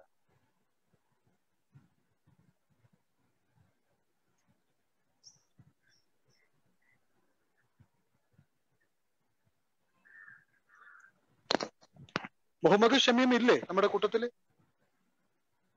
ഷമീമിന്റെ സാന്നിധ്യം, ഷമീം ഇല്ലേ? ഏതായാലും എന്നാൽ ഷമീം എത്തിയിട്ട് കാണുന്നില്ല. ഷമീം വരുമ്പോൾ അദ്ദേഹത്തിന് ചേരാവുന്നതാണ്. എന്നാൽ നമുക്ക് അടുത്ത ആളെ വിളിക്കാം. നമ്മൾ അടുത്തതായിട്ട് യുഎഇയിൽ നിന്ന് ഇപ്പോൾ പ്രവാസ ജീവിതം അനുഭവിച്ചുകൊണ്ടിരിക്കുന്ന ലസിത സംഗീത് നമ്മോടൊപ്പം ഉണ്ട്. ലസിത സംഗീതിനെയും ഈ ചർച്ചയിൽ ഇടപെടാനായിട്ട് ശ്രമിക്കുകയാണ്. ഒരുപക്ഷെ നേരിട്ട് പ്രവാസ ജീവിതം അനുഭവിക്കുന്ന ഒരാളെന്ന നിലയിൽ ഈ കഥയെ എങ്ങനെ കാണുന്നു ലസിത സംഗീത്? എല്ലാവർക്കും നമസ്കാരം. ഈ വാർഷികാഘോഷങ്ങളുടെ ഭാഗമാവാൻ കഴിഞ്ഞതിൽ വളരെ സന്തോഷം. ഒട്ടേറെ ബഹുമാന്യ വ്യക്തികൾക്കൊപ്പം ഇങ്ങനെ ഒരു പരിപാടിയിൽ പങ്കെടുക്കാൻ കഴിഞ്ഞതിൽ വളരെയധികം സന്തോഷമുണ്ട്. പ്രതിഭാധനനായ പ്രശസ്ത എഴുത്തുകാരൻ ശിഹാബിക്കയുടെ നമ്മുടെ വളപട്ടണത്തിന്റെയും സാഹിത്യപ്രേമികളുടെയും വളരെ അടുത്ത ഒരു പ്രിയങ്കരനായ എഴുത്തുകാരൻ ശിഹാബിക്കയുടെ ഈസ എന്ന കഥാചർച്ചയുടെ ഭാഗമാവാൻ കഴിഞ്ഞതിൽ വളരെയധികം സന്തോഷമുണ്ട്. ഈസ ഒരു പ്രവാസിയായ എന്നെ സംബന്ധിച്ചിടത്തോളം ഈസ എന്ന കഥാപാത്രം എന്റെ സുഹൃത്തുക്കളുടെ ജീവിത സാഹചര്യങ്ങളുമായി, അവർ പറയാറുള്ള ജീവിത സാഹചര്യങ്ങളുമായി ഒത്തിരി അടുത്തു നിൽക്കുന്ന ഒരു കഥയായിട്ടാണ് എനിക്ക് അനുഭവപ്പെട്ടത്. ഇതിൽ പ്രവാസത്തിലിരുന്ന് മരിച്ചുപോയ ഒരാൾ നാട്ടിലെ വീടിന്റെ പരിസരത്ത് കാണപ്പെടുന്നു എന്നാണ് ഈ കഥയിൽ പറയുന്നത്. പക്ഷേ ഞാൻ വായിച്ചു കഴിഞ്ഞപ്പോൾ എനിക്ക് തോന്നിയത് ഇതൊരു മരിക്കാത്ത പ്രവാസിയുടെ കഥ കൂടെ ആയിട്ടാണ് എനിക്ക് തോന്നിയത്. കാരണം പലപ്പോഴും ഇവിടുന്ന് പ്രവാസം അവസാനിപ്പിച്ച് എല്ലാം കുടുംബത്തിന് വേണ്ടി എല്ലാ ത്യാഗങ്ങളും എല്ലാ വിഷമങ്ങളും എല്ലാം സഹിച്ച് ജീവിതം ഒരു ത്യാഗമാക്കി മാറ്റി മറ്റുള്ളവർക്ക് വേണ്ടി അധ്വാനിച്ച് എല്ലാ വരുമാനങ്ങളും എല്ലാം അവർക്ക് വേണ്ടി ചിലവഴിച്ച് അവസാനം വരുമാനമൊന്നുമില്ലാതെ നാട്ടിലേക്ക് തിരിച്ചു പോകുമ്പോൾ വരുമാനമില്ലാതെ ഒരു അവഗണനയുടെയും ഒരു തിരസ്കാരത്തിന്റെയും ഒരു വേദന അനുഭവിക്കേണ്ടി വരുന്ന ഒരു പ്രവാസിയുടെ കഥ കൂടിയായിട്ടാണ് എനിക്ക് തോന്നിയത്. മരിക്കാത്ത ഒരു പ്രവാസിയുടെ ഒരു അവഗണന എന്താണ് വാക്കുകൾ കൊണ്ട് അതിലൊരു കല്ലെറിയലിനെ കുറിച്ച് സൂചിപ്പിച്ചിട്ടുണ്ട്. അത് വാക്പ്രയോഗങ്ങൾ കൊണ്ട് കല്ലെറിയൽ നേരിടേണ്ടി വരുന്ന ഒരു പ്രവാസിയുടെ അവസ്ഥയെ കൂടിയാണ് സൂചിപ്പിക്കുന്ന ഒരു കഥയായിട്ടാണ് എനിക്ക് വായിച്ചപ്പോൾ എനിക്ക് തോന്നിയത്. പിന്നെ അടുത്തത് പറയുന്നത് ദുബായ് നൈഫിലെ ജീവിതത്തിന്റെ നേർക്കാഴ്ചകളെ കുറിച്ച് പറയുന്നുണ്ട്. അത് നഗരം വളരുന്നതിനനുസരിച്ച് ഉറങ്ങാനുള്ള സ്ഥലം ചുരുങ്ങി വരുന്ന 12 കട്ടിലുകളുള്ള മുറിയെ കുറിച്ച് വായിച്ചപ്പോൾ എനിക്ക് തോന്നിയത് നഗരം അതായത് ഈ ആഡംബരങ്ങളും സൗകര്യങ്ങളും കൂടുന്നതിനനുസരിച്ച് പലയിടങ്ങളിലും ഗൾഫിലെന്ന് മാത്രമല്ല പലയിടങ്ങളിലും ചുരുങ്ങി വരുന്ന ഹൃദയ വിശാലതയെയും സഹായ മനസ്കതയെയും ഒക്കെ സൂചിപ്പിക്കുന്ന ഒരു കഥ കൂടിയായിട്ടാണ് എനിക്ക് തോന്നിയത്. പിന്നെ വളരെ ഹൃദയസ്പർശിയായ 2 വാചകങ്ങൾ ഞാൻ വായിക്കുന്നു. കരയാൻ പോലും ക്യൂ നിൽക്കണം. അത് ഒരു പ്രവാസിയുടെ അടിച്ചമർത്തപ്പെടുന്ന വികാരങ്ങളെ ഒറ്റ വാക്കിൽ ഒതുക്കിയതെന്ന് വേണമെങ്കിൽ പറയാം. കാരണം കരയാൻ പോലും ക്യൂ നിൽക്കണം എന്നുള്ള പോലെ വളരെ ഹൃദയസ്പർശിയായ ഒരു വാചകം. അത് വളരെ ഒരു ഹൃദയത്തിലേക്ക് ആഴ്ന്നിറങ്ങി നിൽക്കുന്നു. പിന്നെ അടുത്തത് കഴിഞ്ഞതെല്ലാം കഴിഞ്ഞതാണ്. സ്നേഹം എന്നത് നമ്മുടെ ഭാരത്തിന്റെ ഇരട്ടി തലയിലേറ്റി നടക്കേണ്ട വിഴുപ്പ് ഭാണ്ഡത്തിന്റെ പേരല്ല. ഇതും വളരെ ഹൃദയസ്പർശിയായിട്ടുള്ള ഒരു വാചകമായിട്ടാണ് എനിക്ക് തോന്നിയത്. അത് ഒത്തിരി അർത്ഥം അതിന്റെ ഡെപ്തുള്ള ആഴമേറിയ ഒരു വാചകമായിട്ടാണ് എനിക്ക് തോന്നിയത്. പിന്നെ കഥ അവസാനിക്കുന്നത് ഇന്നത്തെ കാലഘട്ടത്തിലെ ഒരു നേർക്കാഴ്ചയായിട്ടാണ്. അതായത് രേഖകളൊന്നുമില്ലാതെ കുടിയേറുന്നതിനെ കുറിച്ചും വാർത്താ വ്യവസായത്തെ കുറിച്ചും അധികാരത്തിലൂടെ എല്ലാം തേച്ചു മായ്ച്ചു കളയാനുള്ള ശ്രമങ്ങളെ കുറിച്ചും ഒക്കെ പറഞ്ഞുകൊണ്ടാണ് ഇന്നിന്റെ നേർക്കാഴ്ചകളെ കുറിച്ച് പറഞ്ഞുകൊണ്ടാണ് ഈ കഥ അവസാനിക്കുന്നത്. വളരെ ഹൃദയസ്പർശിയായ ഒരു കഥയാണ് ഇത്. അതിന്റെ അവസാന ഭാഗത്ത് പറയുന്നുണ്ട്, ഇതെന്റെ മണ്ണാണ്, മരിച്ചാലും എനിക്ക് പോവാനാവില്ല. ഇത് പ്രവാസിയുടെ സ്വന്തം ദേശത്തോടുള്ള ഒരു ഹൃദയബന്ധത്തെ കുറിച്ച് വളരെ സൂക്ഷ്മമായി പറയുന്ന ഒരു വാചകമാണ്. അത് വളരെ ഒരു ഹൃദയസ്പർശിയും കൂടിയാണ്. ഇതുപോലെയുള്ള ഒത്തിരി വാക്കുകളുടെ മാസ്മരികതയാൽ ഒത്തിരി കഥകൾ ശിഹാബിക്കയ്ക്ക് ഇനിയും എഴുതാൻ കഴിയട്ടെ എന്നും ഒത്തിരി പുരസ്കാരങ്ങളും ഒത്തിരി അവാർഡുകളും ഒക്കെ അങ്ങേക്ക് ലഭിക്കട്ടെ എന്നും ആശംസിച്ചുകൊണ്ട് ഞാൻ എന്റെ വാക്കുകൾ ചുരുക്കുന്നു. വളരെ സന്തോഷം ലസിത സംഗീത്. ലസിത പറഞ്ഞ ഒരു നിരീക്ഷണം വളരെ എനിക്ക് രസമായിട്ട് തോന്നി. കാരണം ഇത് മരിച്ച പ്രവാസിയല്ല, മരിക്കാത്ത പ്രവാസിയാണ്. മരിക്കാത്ത പ്രവാസിയുടെ ഒരുപാട് പേരുടെ അവസ്ഥകൾ ഇങ്ങനെ കേൾക്കാറുണ്ട്. ഹൗസ് മെയ്ഡ് ഒക്കെ ആയിട്ട് ഇവിടെ വർക്ക് ചെയ്തിട്ട് ജോലി ചെയ്തിട്ട് നാട്ടിലേക്ക് പോകുമ്പോ ലേഡീസിന്റെ കാര്യം തന്നെ, സ്ത്രീകളുടെ കാര്യം തന്നെ, അവിടെ നാട്ടിലേക്ക് ചിലപ്പോൾ ആർക്കും വേണ്ടാതായി പോകുന്നേ ഒരു ഭാഗത്തേക്ക് അമർത്തപ്പെടുന്ന അവസ്ഥകൾ ഒത്തിരി ഞാൻ ഓക്കെ, വളരെ സന്തോഷം ലസിത. ഏതായാലും നമുക്ക് ഈ ചർച്ച തുടരേണ്ടതുണ്ട്. ഓക്കെ, വളരെ സന്തോഷം. വളപട്ടണത്തിന്റെ ഒരേ ഒരു എഴുത്തുകാരിയാണ് ഷമീമ വളപട്ടണം. ഷമീമ പിന്നെ വളരെ കാലം പ്രവാസിയായി ജീവിച്ച ഒരാൾ കൂടിയാണ്. പ്രവാസ ജീവിതത്തിനിടയിലാണ് അവരുടെ പല കഥകളും നമ്മൾ കണ്ടതും കേട്ടതും വായിച്ചതും ഒക്കെ. ഏതായാലും ഷമീമ ഈ ചർച്ചയിൽ ഇടപെടാനായിട്ട് വന്നിട്ടുണ്ടെന്നാണ് എന്റെ പ്രതീക്ഷ. ഷമീമയെ ക്ഷണിക്കുകയാണ്. ഷമീമ വളപട്ടണം. എല്ലാവർക്കും നമസ്കാരം. ഒരുപാട് സന്തോഷമുണ്ട് ഈ ഒരു വേദിയിൽ പങ്കെടുക്കാനും ഇങ്ങനെ ഒരു സംസാരിക്കാനും അവസരം ലഭിച്ചത്. ഇതിന് അവസരം ഒരുക്കി തന്ന വിനയ് സാറിനും ലൈബ്രറിക്കും അതിന് നന്ദി പറഞ്ഞുകൊള്ളുന്നു. പിന്നെ ഇന്ന് ഒരുപാട് സന്തോഷങ്ങളുടെ പങ്കുവെക്കുകയാണ്. ഒന്ന്, നമ്മുടെ വളപട്ടണം ലൈബ്രറിയുടെ 70ാം വാർഷികം ആഘോഷിക്കപ്പെടുകയാണ്. അപ്പോൾ ആ ആഘോഷത്തിന്റെ ഭാഗമായി നമ്മുടെ ചർച്ച ചെയ്യാൻ തിരഞ്ഞെടുത്തത് നമ്മുടെ പ്രിയപ്പെട്ട എഴുത്തുകാർ, നമ്മുടെ നാടിന്റെ തന്നെ അഭിമാനമായി മാറിയ ഷിഹാബിക്കയുടെ ഈസ എന്ന കഥയെ കുറിച്ചാണ്. അപ്പം കഥ വായിച്ചു. കഥയെക്കുറിച്ച് ശരിക്കും വളരെ സ്പർശിയായ മനസ്സിനെ തൊട്ടുണർത്തുന്ന ഒരു കഥ തന്നെയാണ്. അപ്പം കഥയെക്കുറിച്ച് ഒരുപാട് പേർ ഇവിടെ വിശദീകരിച്ച് പറയുകയുണ്ടായി. അപ്പൊ അതിലേക്കൊന്നും ഞാൻ അധികം പോകുന്നില്ല. എങ്കിലും 27 വർഷം ഒമാനിൽ സ്ഥിരം ഉണ്ടായ വ്യക്തി എന്ന നിലക്ക് പ്രവാസികളെ കുറിച്ച് വളരെ അടുത്തറിയാൻ മനസ്സിലാക്കാൻ സാധിച്ചത് കൊണ്ട് തന്നെ എനിക്ക് ചിലത് പറയാതെ വയ്യ. കാരണം ഒരു പ്രവാസിയെ കുറിച്ച് മറ്റുള്ളവരെ കാഴ്ചപ്പാട് എന്ന് പറയുന്നത് അവരുടെ ജീവിതം സുഖസൗകര്യത്തോടുള്ള ജീവിതമാണ്. പക്ഷെ ഒരു പ്രവാസി എന്ന് പറയുന്നത് അവര് സ്വയം ജീവിക്കുന്നതിനേക്കാളും മറ്റുള്ളവർ ജീവിക്കുന്നവരാണ് പ്രവാസി. കാരണം അവര് പല ബുദ്ധിമുട്ടുകളും പ്രയാസങ്ങളും അനുഭവിക്കുമ്പോഴും അത് വീട്ടുകാരെ കുടുംബക്കാരെ അറിയിക്കാതെ പിന്നെ എല്ലാം സഹിച്ച് കഴിയാനാണ് അവർ ആഗ്രഹിക്കുന്നത്. ഇപ്പൊ നമ്മൾ തന്നെ ഇപ്പൊ ഈ കഥയിൽ തന്നെ പറയുന്ന ഒരു റൂമിൽ തന്നെ കഴിയുന്ന കുറെ ആൾക്കാർ പിന്നെ ബാത്റൂമിന് വേണ്ടി ക്യൂ നിൽക്കുന്ന അവസ്ഥ, ഇതൊക്കെ നമ്മൾ സ്ഥിരമായി അനുഭവിക്കുന്നതാണ് പ്രവാസികൾ. നമ്മൾ തന്നെ നിത്യേന പുറത്തിറങ്ങിയ കാണുന്ന കാഴ്ചകളാണ്. കടല വിൽപ്പനക്കാരൻ, ഈ റോഡ് ക്ലീൻ ആക്കുന്ന ആൾക്കാർ, പിന്നെ റോഡ് നീളെ നടന്ന് കാർഡ് വിൽക്കുന്ന ആള്, അതുപോലെ പാർക്കിലും ബീച്ചിലൊക്കെ ഇത് ട്രെയിനൊക്കെ ചെയ്യുന്ന ആള്. അപ്പൊ ഇങ്ങനെയുള്ള ആൾക്കാരെ കാണുമ്പോൾ നമ്മൾ പലപ്പോഴും ചിന്തിച്ചു പോകാറുണ്ട്. കാരണം എന്തിനു വേണ്ടിയിട്ടാണ് ഇവര് ഇതിനേക്കാളും നല്ല ശമ്പളത്തിൽ ഇതിനേക്കാളും നല്ല ജോലി ചെയ്തുകൊണ്ട് നാട്ടിൽ ഇവർക്ക് സുഖമായി ജീവിക്കാൻ സാധിക്കില്ലേ നമ്മൾ ചിന്തിച്ചു പോകാറുണ്ട്. പക്ഷെ പ്രവാസിയെ സംബന്ധിച്ചിടത്തോളം അവര് ഗൾഫിൽ എത്തിപ്പെട്ട് കഴിഞ്ഞാൽ പിന്നെ അവിടെ നിന്ന് രക്ഷപ്പെടാനാവാത്ത ഒരവസ്ഥയാണ് പലപ്പോഴും അവർക്ക് അനുഭവപ്പെടാറ്. കാരണം അവര് നാട്ടിലുള്ള കുടുംബക്കാരോടും ബന്ധുക്കളോടും പറയുന്നത് എനിക്ക് കടൽ വിൽപ്പനയാണെന്നോ കാർഡ് വിൽപ്പനയാണെന്നോ ഇങ്ങനെ ബാത്റൂം ക്ലീനർ ഇതൊന്നും ആയിരിക്കില്ല അവരവിടെ പറയുന്നത്. കാരണം അവര് ഒരുപാട് പ്രയാസങ്ങളും ബുദ്ധിമുട്ടും കഷ്ടപ്പാടും ഒക്കെ അനുഭവിക്കുമ്പോഴും കുടുംബക്കാര് പിന്നെ വീട്ടുകാരൊന്നും അറിയിക്കാതെ എല്ലാം സ്വയം സഹിച്ചും തിരിച്ചും പിന്നെ എല്ലാ യാതനകളും ദുരിതങ്ങളും ഏറ്റുവാങ്ങി സ്വയം ജീവിക്കുന്നവരാണ് അവര്.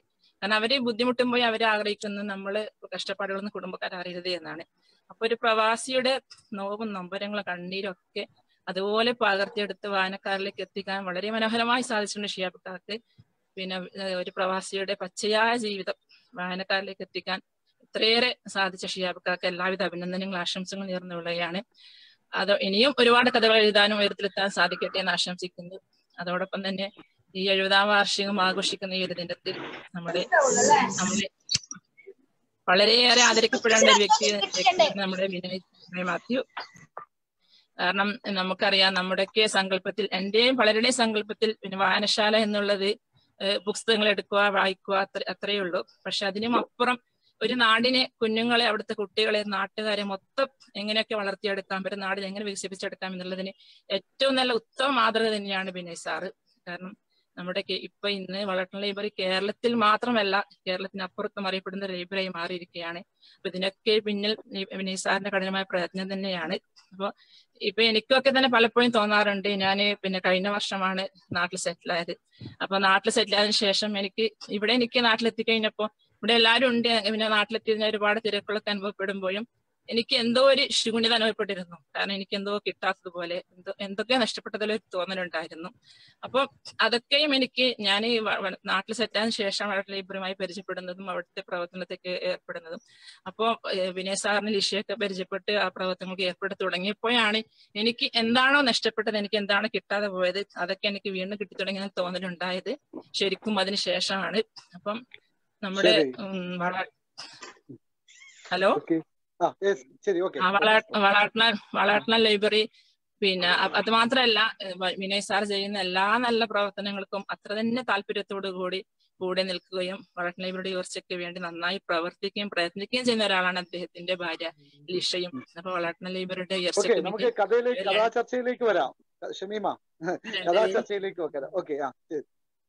ഇവർ രണ്ടുപേരും ഒരുപാട് അഭിനന്ദനങ്ങൾ അറിയിക്കുന്നു.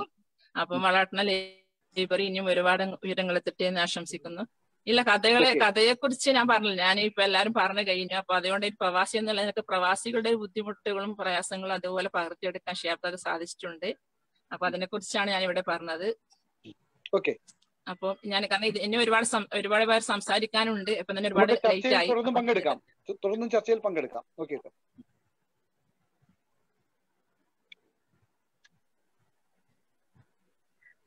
ഓക്കെ, തുടർന്നുള്ള ചർച്ചകളിലും ഇപ്പൊ സംസാരിച്ചവർക്ക് ഇനിയും ഇടപെടാം കേട്ടോ. ഷമീമ കേൾക്കുന്നുണ്ടല്ലോ?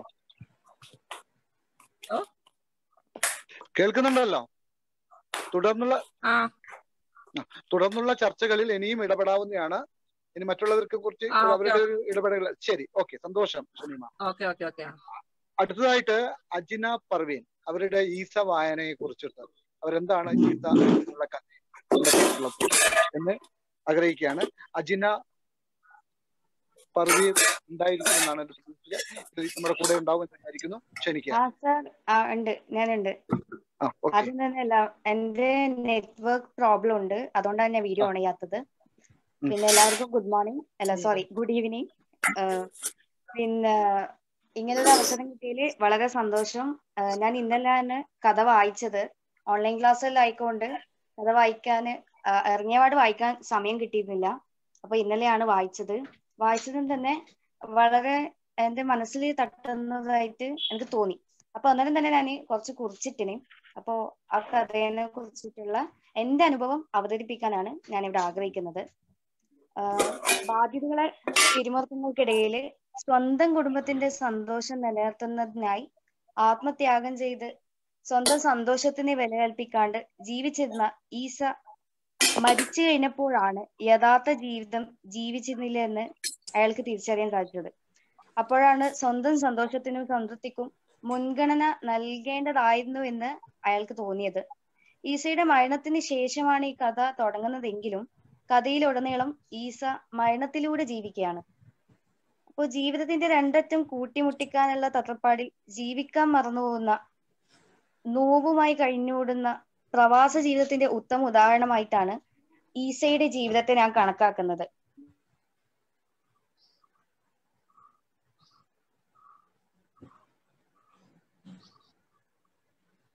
ഈ നാട് ഞങ്ങളുടെ പൈപ്പ് തുറന്നിട്ട കരച്ചിലിൽ നിന്നുണ്ടായതാണ് സമീറെ എന്ന് ഈസക്ക തന്നോട് ദയ കാണിച്ച ഏക വ്യക്തിയായ സമീറിനോട് പറയുന്നുണ്ട്.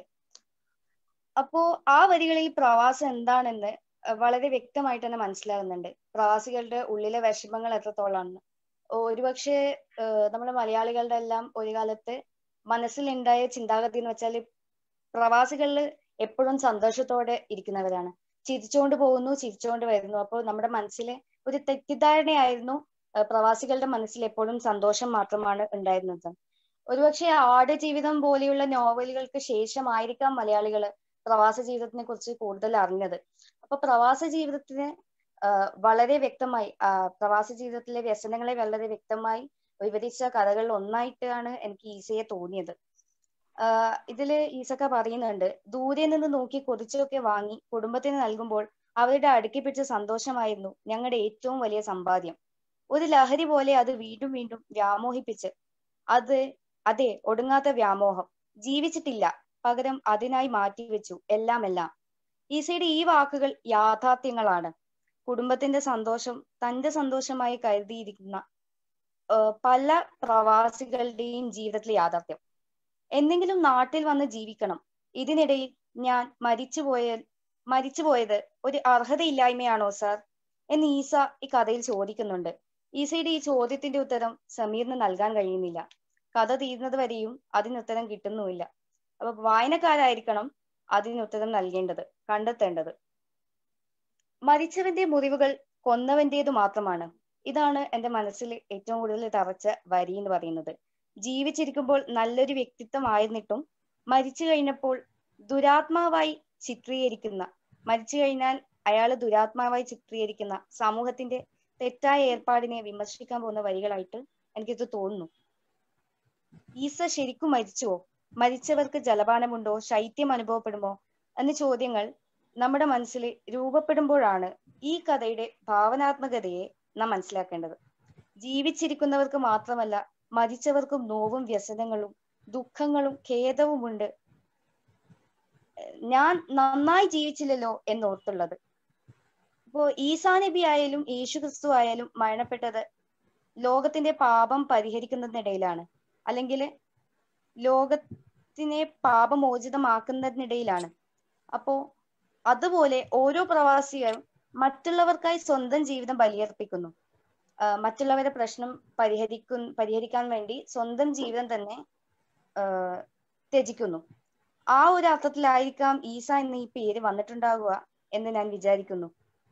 ഇങ്ങനെ ഒരുപാട് ഈസമാർ നമ്മുടെ സമൂഹത്തിൽ നമുക്ക് ചുറ്റുമുണ്ട്. അതുകൊണ്ട് തന്നെ കാലിക പ്രസക്തിയുള്ള ഒരു ഉത്തമ കൃതിയായിട്ടാണ് എനിക്കിതിനെ തോന്നുന്നത്. എന്തായാലും ഈ കഥ വായിച്ചു കഴിഞ്ഞാല് ഈസ എന്നുള്ളൊരു കഥാപാത്രം നമ്മുടെ മനസ്സിൽ മായാതെ എടുക്കും എന്നതിൽ ഒരു സംശയവുമില്ല. ഷിഹാബിക്കയുടെ കുറെ കഥ ഞാൻ വായിച്ചിട്ടുണ്ട്. അപ്പൊ എല്ലാം നിഗൂഢമായിട്ട് എന്തെല്ലോ സംഭവം ഒളിപ്പിച്ചിട്ടാണ് ഉണ്ടാവല്. അപ്പൊ ഞാൻ ചെറുപ്പത്തിലൊക്കെ വായിക്കുന്ന ടൈം 2-3 പ്രാവശ്യം വായിച്ചു കഴിഞ്ഞാലേ എനിക്ക് മനസ്സിലാകുള്ളൂ. ഈ ഏടത്തി എന്നുള്ള കഥ, പിന്നെ അറവുശാല, അതൊക്കെ എനിക്ക് ഫസ്റ്റ് വായിച്ചപ്പോ മനസ്സിലായിട്ടില്ല ചെറുപ്പത്തില്. 2-3 പ്രാവശ്യം വായിച്ചതിന് ശേഷമാണ് എനിക്ക് മനസ്സിലായത്. പക്ഷെ ഇപ്പം വായിച്ചു നോക്കുമ്പോഴാണ് അതിന്റെ മെയിൻ ആയിട്ടുള്ള അതിൽ നിഗൂഢമായി ഒളിച്ചിരുന്ന പല കാര്യങ്ങളും ഇപ്പൊ എനിക്ക് മനസ്സിലാക്കാൻ സാധിച്ചിട്ടുണ്ട്. എന്തായാലും ഇങ്ങനെ ഒരു അവസരം ലഭിച്ചതിൽ വളരെ സന്തോഷം. ബിനോയ് സാറിനും എല്ലാവർക്കും എന്റെ നന്ദി രേഖപ്പെടുത്തുന്നു. ഷിഹാബുക്കൾക്ക് അഭിനന്ദനങ്ങളും. വളരെ സന്തോഷം. വളരെ നല്ല നിരീക്ഷണമാണ് അജിന പർവേർ മുന്നോട്ട് വെച്ചിട്ടുള്ളത്. നല്ല വായനയാണ്. വായനയുടെ സൂക്ഷ്മ തലങ്ങളിലൂടെ, ഒരു കഥയുടെ സൂക്ഷ്മ തലങ്ങളിലൂടെ ഒരു വായന കൊണ്ടുപോയതിന്റെ എല്ലാ അനുഭവവും അജിനയുടെ വായനയിൽ ഞങ്ങൾക്ക് ഉൾക്കൊള്ളാൻ പറ്റുന്നുണ്ട്. വളരെ സന്തോഷം മകളെ. അടുത്തതായിട്ട് രാധാകൃഷ്ണൻ സാറാണ്. രാധാകൃഷ്ണ കുറുപ്പ് ഒമാനിൽ വളരെ കാലമായിട്ട് പ്രവാസിയായി ജീവിക്കുന്ന ഒരു അധ്യാപകനാണ്. അപ്പോൾ രാധാകൃഷ്ണ സാറിന്റെ ഒരു സാന്നിധ്യം ഏതായാലും നമ്മുടെ ഈ ചർച്ചയുടെ ഇടപെടലിലേക്ക് ആഗ്രഹിക്കുകയാണ്. രാധാകൃഷ്ണ സാറെ സ്നേഹപൂർവ്വം, രാധാകൃഷ്ണ കുറുപ്പ് അദ്ദേഹത്തെ സ്നേഹപൂർവ്വം ക്ഷണിക്കുകയാണ്.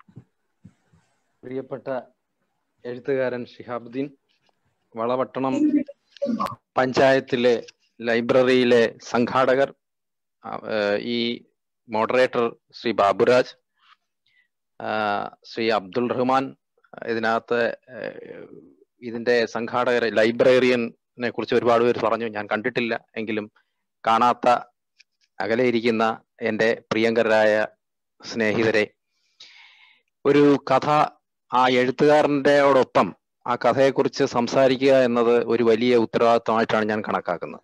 പ്രത്യേകിച്ച് എനിക്ക് ഏറ്റവും പ്രിയങ്കരനായ എഴുത്തുകാരനാണ് ഷിഹാബുദ്ദീൻ.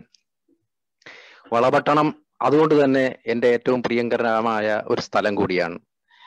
ഈ കഥ ഈസ വളരെയേറെ മോഹിപ്പിക്കുന്ന ഒരു കഥയാണ്. ഒരു പ്രവാസിയുടെ കഥ എന്നതിനേക്കാൾ ഉപരി ഒരുപാട് കാര്യങ്ങൾ ഇതിനകത്ത് ഉൾച്ചേർന്നിരിക്കുന്നു. പ്രത്യേകിച്ച് പൗരത്വത്തിന്റെ വിഷയം, ഒരുപാട് കാര്യം. അസീസ് തരുവണ്ണ എന്ന കോളേജ് പ്രൊഫസർ, ഫറൂഖ് കോളേജിലെ അധ്യാപകൻ വളരെ മനോഹരമായിട്ട് ആ കാര്യങ്ങളെല്ലാം പറഞ്ഞു. ആ കാര്യങ്ങളെ കുറിച്ച് കൂടുതൽ ഒന്നും പറയാനില്ല. പ്രവാസി എന്നത് ഒരുപക്ഷെ 40-50 വർഷം മുമ്പ് അല്ലെങ്കിൽ 30 വർഷങ്ങൾക്ക് മുമ്പൊക്കെ പോകുന്ന ആള് അന്ന് തന്നെ അയാൾ ഏകദേശം അയാളുടെ ജീവിതത്തിന്റെ ഏകദേശം എല്ലാം കഴിയുകയാണ്. ഒരു മോഹിപ്പിക്കുന്ന ഒന്നും അയാൾക്കില്ല. ഇതിനകത്ത് എനിക്ക് എപ്പോഴും ഷിഹാബുദ്ദീന്റെ കഥകളെ ശ്രദ്ധിച്ചിട്ടുള്ള കാര്യം, അതിൽ വല്ലാതെ പരിസ്ഥിതി, അതാണ് എന്നെ ഏറ്റവും അധികം സ്വാധീനിച്ചിട്ടുള്ളത്. കാരണം മനുഷ്യൻ, പ്രകൃതി ഇതെല്ലാം ചേർന്ന് കിടക്കുന്ന ഒരു സങ്കലനമാണ് കഥ.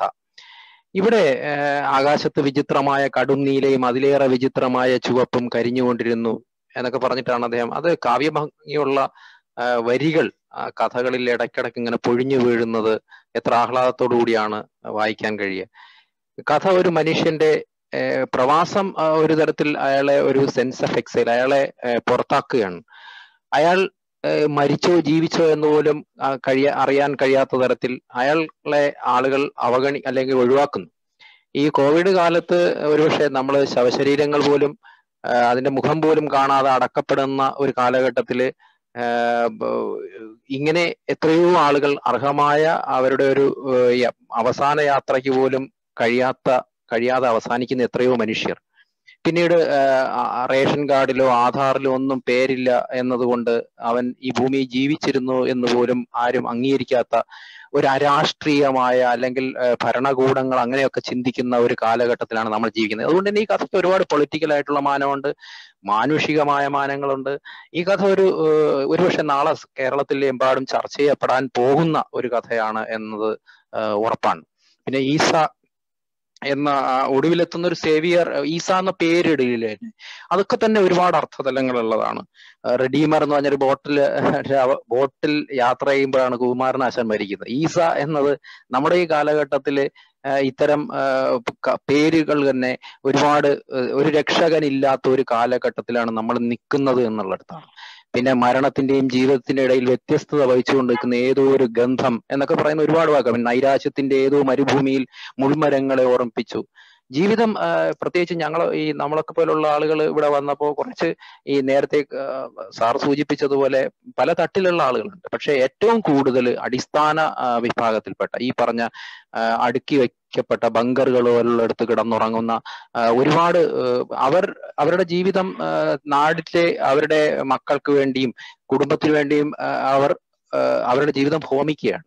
ഒടുവിൽ അവർക്ക് തിരിച്ചു കിട്ടുന്നത് ആരും അവരെ ഒരു തരത്തിലും അവരെ സ്നേഹത്തിന്റെ ഒരു വാക്കുകൊണ്ട് പോലും അവരെ ഓർമ്മിക്കാൻ അവർക്ക് കഴിയുന്നില്ല. ഇവിടെ മകളായ ചെമ്പകവും പൂവും ഒക്കെ അപ്പായെ സ്നേഹിക്കുന്നുണ്ട്. പക്ഷെ അവർക്കും അതിൻ്റെതായ പരിമിതികൾ അതിനകത്ത് കാണുന്നു. മരിച്ചവന്റെ മുറിവുകൾ കൊന്നവന്റേത് മാത്രമാണ്, ബാക്കി വെച്ച ചോദ്യങ്ങളൊക്കെ ബാലിശമായി തോന്നി എന്നൊക്കെ പറയുന്ന മനോഹരമായ വരികൾ. സാഹിത്യം ഇതിലെ ഓരോ വാക്കുകൾ തന്നെ ഈ പണ്ടൊക്കെ നമ്മൾ ആട്ടോഗ്രാഫിലൊക്കെ എഴുതുന്ന പോലെ എപ്പോഴും ശിഹാബ് അങ്ങനെയാണ്, നമ്മളെ അതിശയിപ്പിക്കും. വാക്കുകൾ കൊണ്ട് നക്ഷത്രങ്ങൾ ഉണ്ടാക്കുന്ന ഒരു മനോഹരമായ ഒരു കഥാകാരനാണ് അദ്ദേഹം. ഞാൻ ഈ കഥയ്ക്ക് മുമ്പ് ഈ അബ്ദുള്ളയായിട്ട് ഞാൻ സംഭാഷണത്തിൽ ഏർപ്പെട്ടപ്പോൾ ഞാൻ പറഞ്ഞു, പുനത്തിൽ കുഞ്ഞബ്ദുള്ള എന്ന മനോഹരമായ എഴുത്തുകാരൻ, മലയാളത്തിന്റെ മോഹിപ്പിക്കുന്ന എഴുത്തുകാരൻ എവിടെ അവസാനിപ്പിച്ചോ അവിടെയാണ് ശിഹാബ് തുടങ്ങുന്നതെന്ന് ഞാൻ പറയാറുണ്ട്. കാരണം എനിക്ക് ഏറ്റവും ഇഷ്ടപ്പെട്ട ഒരു എഴുത്തുകാരനായിരുന്നു. എവിടെയോ വെച്ച് വഴിയിൽ നഷ്ടപ്പെട്ടു പോവുകയായിരുന്നു പുനത്തിൽ. പക്ഷെ ഇത്ര മോഹിപ്പിക്കുന്ന രീതിയിൽ എഴുതുന്ന പോലെ മലയാളത്തിന്റെ ഭാഷയുടെ ഒരു പുണ്യമാണ്, വളപട്ടണത്തിന്റെ മാത്രമല്ല കേരളത്തിന്റെ മലയാളത്തിന്റെ ഒരു പുണ്യമാണ് ശിഹാബുദ്ദീൻ. ഒരുപാട് ഉയരങ്ങളിലേക്ക് ഒരുപക്ഷെ ഞാൻ ഉറ്റുനോക്കുന്ന, ഒരുപക്ഷെ നാളെ പ്രതീക്ഷയോടുകൂടി മലയാള ഭാഷയിലേക്ക് നോക്കുന്ന ബഷീറിനെ പോലെ ആ ഒരു രീതിയിൽ നോക്കുന്ന ഒരു എഴുത്തുകാരനാണ് അദ്ദേഹത്തിന്റെ ഉത്തരവാദിത്വം. ഒരുപക്ഷെ ഈസ എന്ന് പറഞ്ഞ ഈ കഥ എഴുതിയതോടുകൂടി, ഇതിനു മുമ്പ് അദ്ദേഹം നേരത്തെ കെ.പി. ഉമ്മർ എന്ന് പറഞ്ഞ കഥ, അങ്ങനെയൊക്കെയുള്ള കഥകൾ എഴുതുന്നതോടുകൂടി അദ്ദേഹം മലയാള ഭാഷയിലെ ഏറ്റവും ചെത്തിമിനിക്കിയ ഏറ്റവും ശ്രദ്ധേയമായ കഥകൾ, ഞാനത് ഒരുപാട്, ഈ കഥ എത്രമാത്രം വളരുന്നു, നമ്മുടെ കഥ എത്രമാത്രം, മലയാള കഥ എത്രമാത്രം വളരുന്നു എന്നതിന്റെ ഒരു പ്രത്യക്ഷ ഉദാഹരണമാണ് ഈ കഥ. തീർച്ചയായിട്ടും കുറെ കാര്യങ്ങൾ പറയാനുണ്ട്, പക്ഷേ നിങ്ങളുടെ സമയത്തിരക്ക് കൊണ്ടും പിന്നെ ഈ കഥാകൃത്ത് ഒരുപക്ഷെ ഇത് ശ്രദ്ധിച്ചിരിക്കുന്നതുകൊണ്ടും അദ്ദേഹമായിട്ട് നേരിട്ട് സംസാരിക്കേണ്ടതും ചോദിക്കേണ്ടതായ ഒരുപാട് കാര്യങ്ങൾ ചോദിക്കാനുണ്ട്. പക്ഷെ എന്ത് പറഞ്ഞാലും ഈ കഥ വളരെയേറെ ഇഷ്ടപ്പെട്ടു. ഈ കഥയ്ക്ക് ഒരുപാട് അർത്ഥമാനങ്ങളുണ്ട്, ഒരുപാട് ചിന്തിച്ചുകൊണ്ട് തന്നെയാണ്. ശിഹാബ് ഒരു നിസ്സാര എഴുത്തുകാരനൊന്നുമല്ല. ഇന്ദ്രൻ സംസാരിക്കുന്നതല്ല, ശിഹാബ് ഒരു കാര്യം, ശിഹാബ് വളരെയേറെ ആലോചിച്ച് തന്നെയാണ് ഓരോ വാക്കും, ഓരോ കഥാപാത്രത്തിന്റെ പേര് പോലും ഇതിനകത്ത് ചെയ്തിരിക്കുന്നത്. അതാണ് ഒരു എഴുത്തുകാരന്റെ മികവ് എന്ന് പറയുന്നത്. ഒരു എഴുത്തുകാരൻ താൻ ഒരു തച്ചനാണ്, ഒരു പെരും തച്ചനായി മാറുന്നതാണ് നമ്മൾ കാണുന്നത്.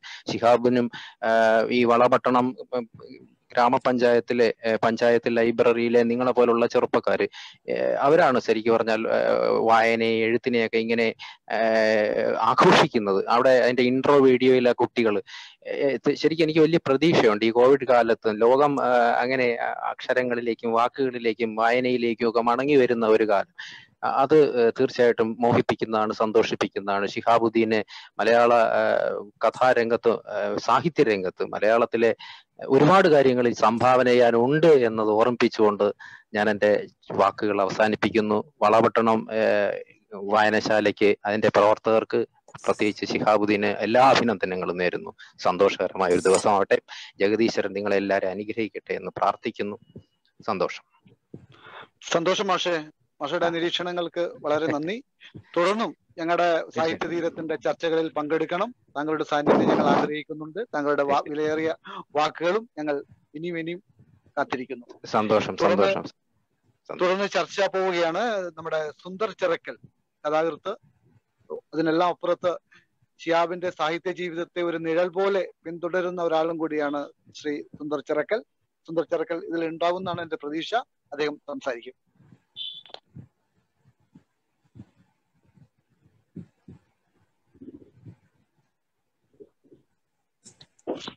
സുന്ദർ ചിറക്കൽ ഇല്ലേ? പ്രിയപ്പെട്ട സുഹൃത്തുക്കളെ, ഞാനിവിടെ ശിഹാബ് ഈസ എന്ന കഥയുടെ ചർച്ചയിലാണ് ഇപ്പോൾ ഉള്ളത്. എന്താണോ ഞാൻ പറയണമെന്ന് ആഗ്രഹിച്ചത് അത് എനിക്ക് മുമ്പ് എൻ്റെ സുഹൃത്ത് ഡോക്ടർ അസീസ് തരുവണ ഇവിടെ പറഞ്ഞു കഴിഞ്ഞു. അതുകൊണ്ട് ഞാനിനി ഇത് പറയുന്നത് കൊണ്ട് വലിയ അർത്ഥമുണ്ടെന്ന് തോന്നുന്നില്ല. അതുകൊണ്ട് എനിക്ക് ചെറിയ രണ്ട് വാക്കുകൾ പറഞ്ഞ് ഞാൻ നിർത്തുകയാണ്. ശിഹാബ് വളരെ അടുത്ത ഒരു സുഹൃത്ത് അഥവാ അനിയനെ പോലെയുള്ള ഒരാളാണ് ഞാൻ. ഈസ എന്ന കഥ ഞാൻ കയ്യെഴുത്ത് വായിച്ചിട്ടുണ്ട്. ഈസയുടെ കയ്യെഴുത്ത് വായിച്ചിട്ട് ഞാൻ കുറേ സമയം ഇത് അന്തം വിട്ട് നിന്നു പോയിട്ടുണ്ട്. എന്താണ് ഈ കഥ, ഇത് എങ്ങനെ എഴുതി, ഇത് ദൈവം കൈപിടിച്ച് ശിഹാബ് കൊണ്ട് എഴുതിച്ചതാണെന്ന് എനിക്ക് തോന്നിയിട്ടുണ്ടായിരുന്നു. ശിഹാബ് പല കഥകളിലും എനിക്ക് അങ്ങനെ തോന്നിയിട്ടുണ്ടെങ്കിലും ഈസ എന്ന് പറയുന്ന കഥ ഒരു പറയുമ്പോൾ അധികമാണെന്ന് തോന്നരുത്, ഒരു ലോകോത്തര ചെറുകഥ തന്നെയാണ്. ലോകോത്തര സാഹിത്യങ്ങളിൽ ഒന്നാണ് ചെറുകഥാ സാഹിത്യങ്ങളിൽ ഒന്നാണ് ഈസ. ഷിഹാബുക്കുള്ളൊരു പ്രത്യേകത എന്ന് പറഞ്ഞാൽ ഈ കഥകൾ എഴുതുമ്പോൾ നമ്മുടെ തുടക്കക്കാരും മറ്റു സുഹൃത്തുക്കളൊക്കെ കാണേണ്ടത്, ഷിഹാബുക്ക ഈ കഥ എഴുതി 2 മാസം ഇതിന്റെ മുകളിൽ അടയിരിപ്പ് നടത്തിയിരുന്നു. ഇത് എഡിറ്റ് ചെയ്ത് 10-22 തവണ എഡിറ്റ് ചെയ്തിട്ടാണ് ഈ ഒരു കഥ ഷിഹാബുക്ക പുറത്തേക്ക് ഇറക്കിയത്. ശരിക്കും നമ്മളെ പോലെയുള്ള തുടക്കക്കാര് മാതൃകയാക്കേണ്ട ഒരു സംഭവമാണിത്. മറ്റൊന്ന്, ഷിഹാബുക്ക പലപ്പോഴും നമ്മൾ ഒരുമിച്ച് നടക്കുമ്പോൾ കഥകളെക്കുറിച്ച് സംസാരിക്കുകയും പല കഥകളെക്കുറിച്ച് എനിക്ക് പറഞ്ഞു തരികയും ചെയ്യാറുണ്ടായിരുന്നു. ഷിഹാബുക്ക എഴുതുന്നതിൽ ഒരു ഘട്ടം കഴിഞ്ഞതിന് ശേഷം ഷിഹാബുക്ക എഴുത്തിൽ കുറച്ച് മടി കാണിച്ചിരുന്നു. അപ്പോഴൊക്കെ ഞാൻ ചോദിക്കുക, എന്താ ഇത് ഷിഹാബുക്ക എന്താ എഴുത്തിൽ ഒരു അമാന്തം കാണിക്കുന്നതെന്ന് ചോദിച്ചപ്പോൾ ഷിഹാബുക്ക പിന്നീട് ചോദിക്കുകയും പിന്നീട് ഷിഹാബുക്ക എഴുതി തുടങ്ങുന്ന എല്ലാ കഥകളും വളരെ സ്പീഡോട് കൂടി മലയാള ചെറുകഥ എഴുതുന്ന ഒരു എഴുത്തുകാരനാണ് ഞാൻ കണ്ടിട്ടുള്ളത്. ഷിഹാബുക്ക ഞാൻ ഒരു ദിവസം ഷിഹാബുക്കന്റെ കൂടെ ഞാൻ കോഴിക്കോടേക്ക് പോവുകയാണ്. അന്ന് അദ്ദേഹത്തിനോട് ചന്ദ്രിക വീട്ടിൽ കഥയൊക്കെ ചോദിച്ചുകൊണ്ടേയിരുന്നു. അങ്ങനെ എന്നോട് പറഞ്ഞു, നീ ഒന്ന് അടങ്ങിയിരിക്കുക, ട്രെയിനിൽ ഞാൻ ഒരു കഥ എഴുതട്ടെ എന്നു. അങ്ങനെ കണ്ണൂരിൽ നിന്ന് കോഴിക്കോട് എത്തുമ്പോഴത്തേക്ക് ഒരു കഥ എഴുതി കഴിഞ്ഞിരുന്നു. കഥ എഴുതി അത് എഡിറ്റ് ചെയ്ത് അത് കറക്റ്റ് ചെയ്ത് ചന്ദ്രികയ്ക്ക് അയച്ചു കൊടുക്കാൻ പാകത്തിലാക്കിയിരുന്നു. ഇത്തരം സ്പീഡിലും ഷിഹാബുക്ക കഥ എഴുതാറുണ്ട്. നമ്മൾ കഥ എഴുതുന്ന തുടക്കക്കാരായ എല്ലാവരും അത് മാതൃകയാക്കേണ്ടതാണ്. എനിക്ക് പറയാനുള്ളത്, ഈ ഷിഹാബുക്കന്റെ ഈസ എന്ന കഥ ശരിക്ക് കഥ അവസാനിക്കുമ്പോഴാണ് കഥ തുടങ്ങുന്നത്. ഷിഹാബുക്കന്റെ കഥയില് മിക്കപ്പോഴും എല്ലാ കഥകളിലും ഷിഹാബുക്ക കഥ വളരെ രസകരമായി പറഞ്ഞു പോവുകയും ആഴത്തിലുള്ള കഥകൾ പറഞ്ഞു പോവുകയും സമൂഹത്തോട് നിരന്തരം സംവദിച്ചുകൊണ്ടിരിക്കുന്ന കഥകളാണ് ഷിഹാബുക്ക എഴുതാറുള്ളത്.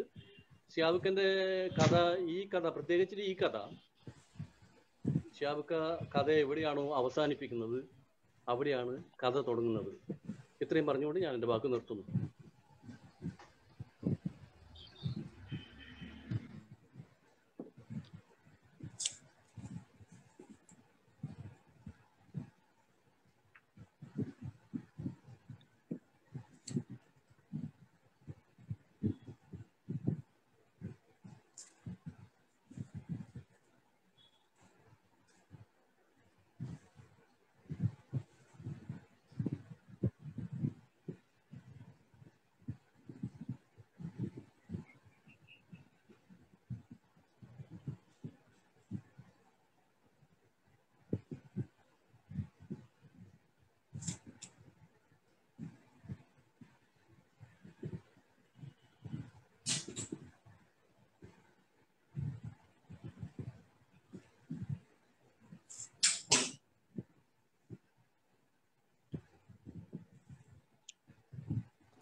ബാബുവേട്ടന്റെ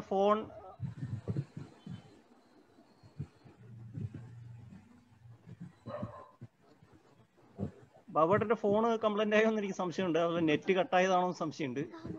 ഓക്കെ ബാബുവേട്ടൻ തിരിച്ചെത്തി.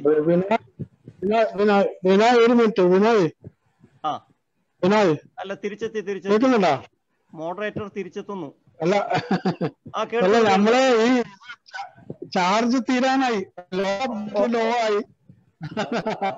അതുകൊണ്ട് അഷ്റഫ് പറഞ്ഞോളൂ. അല്ല, ബാബുവേട്ടനില്ലേ?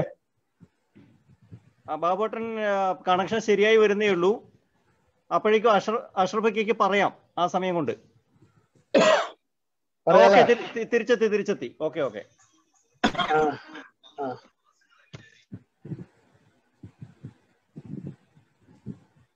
പറയട്ടോ.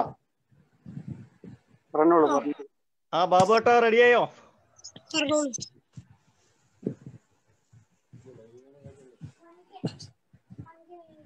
പറയട്ടാ?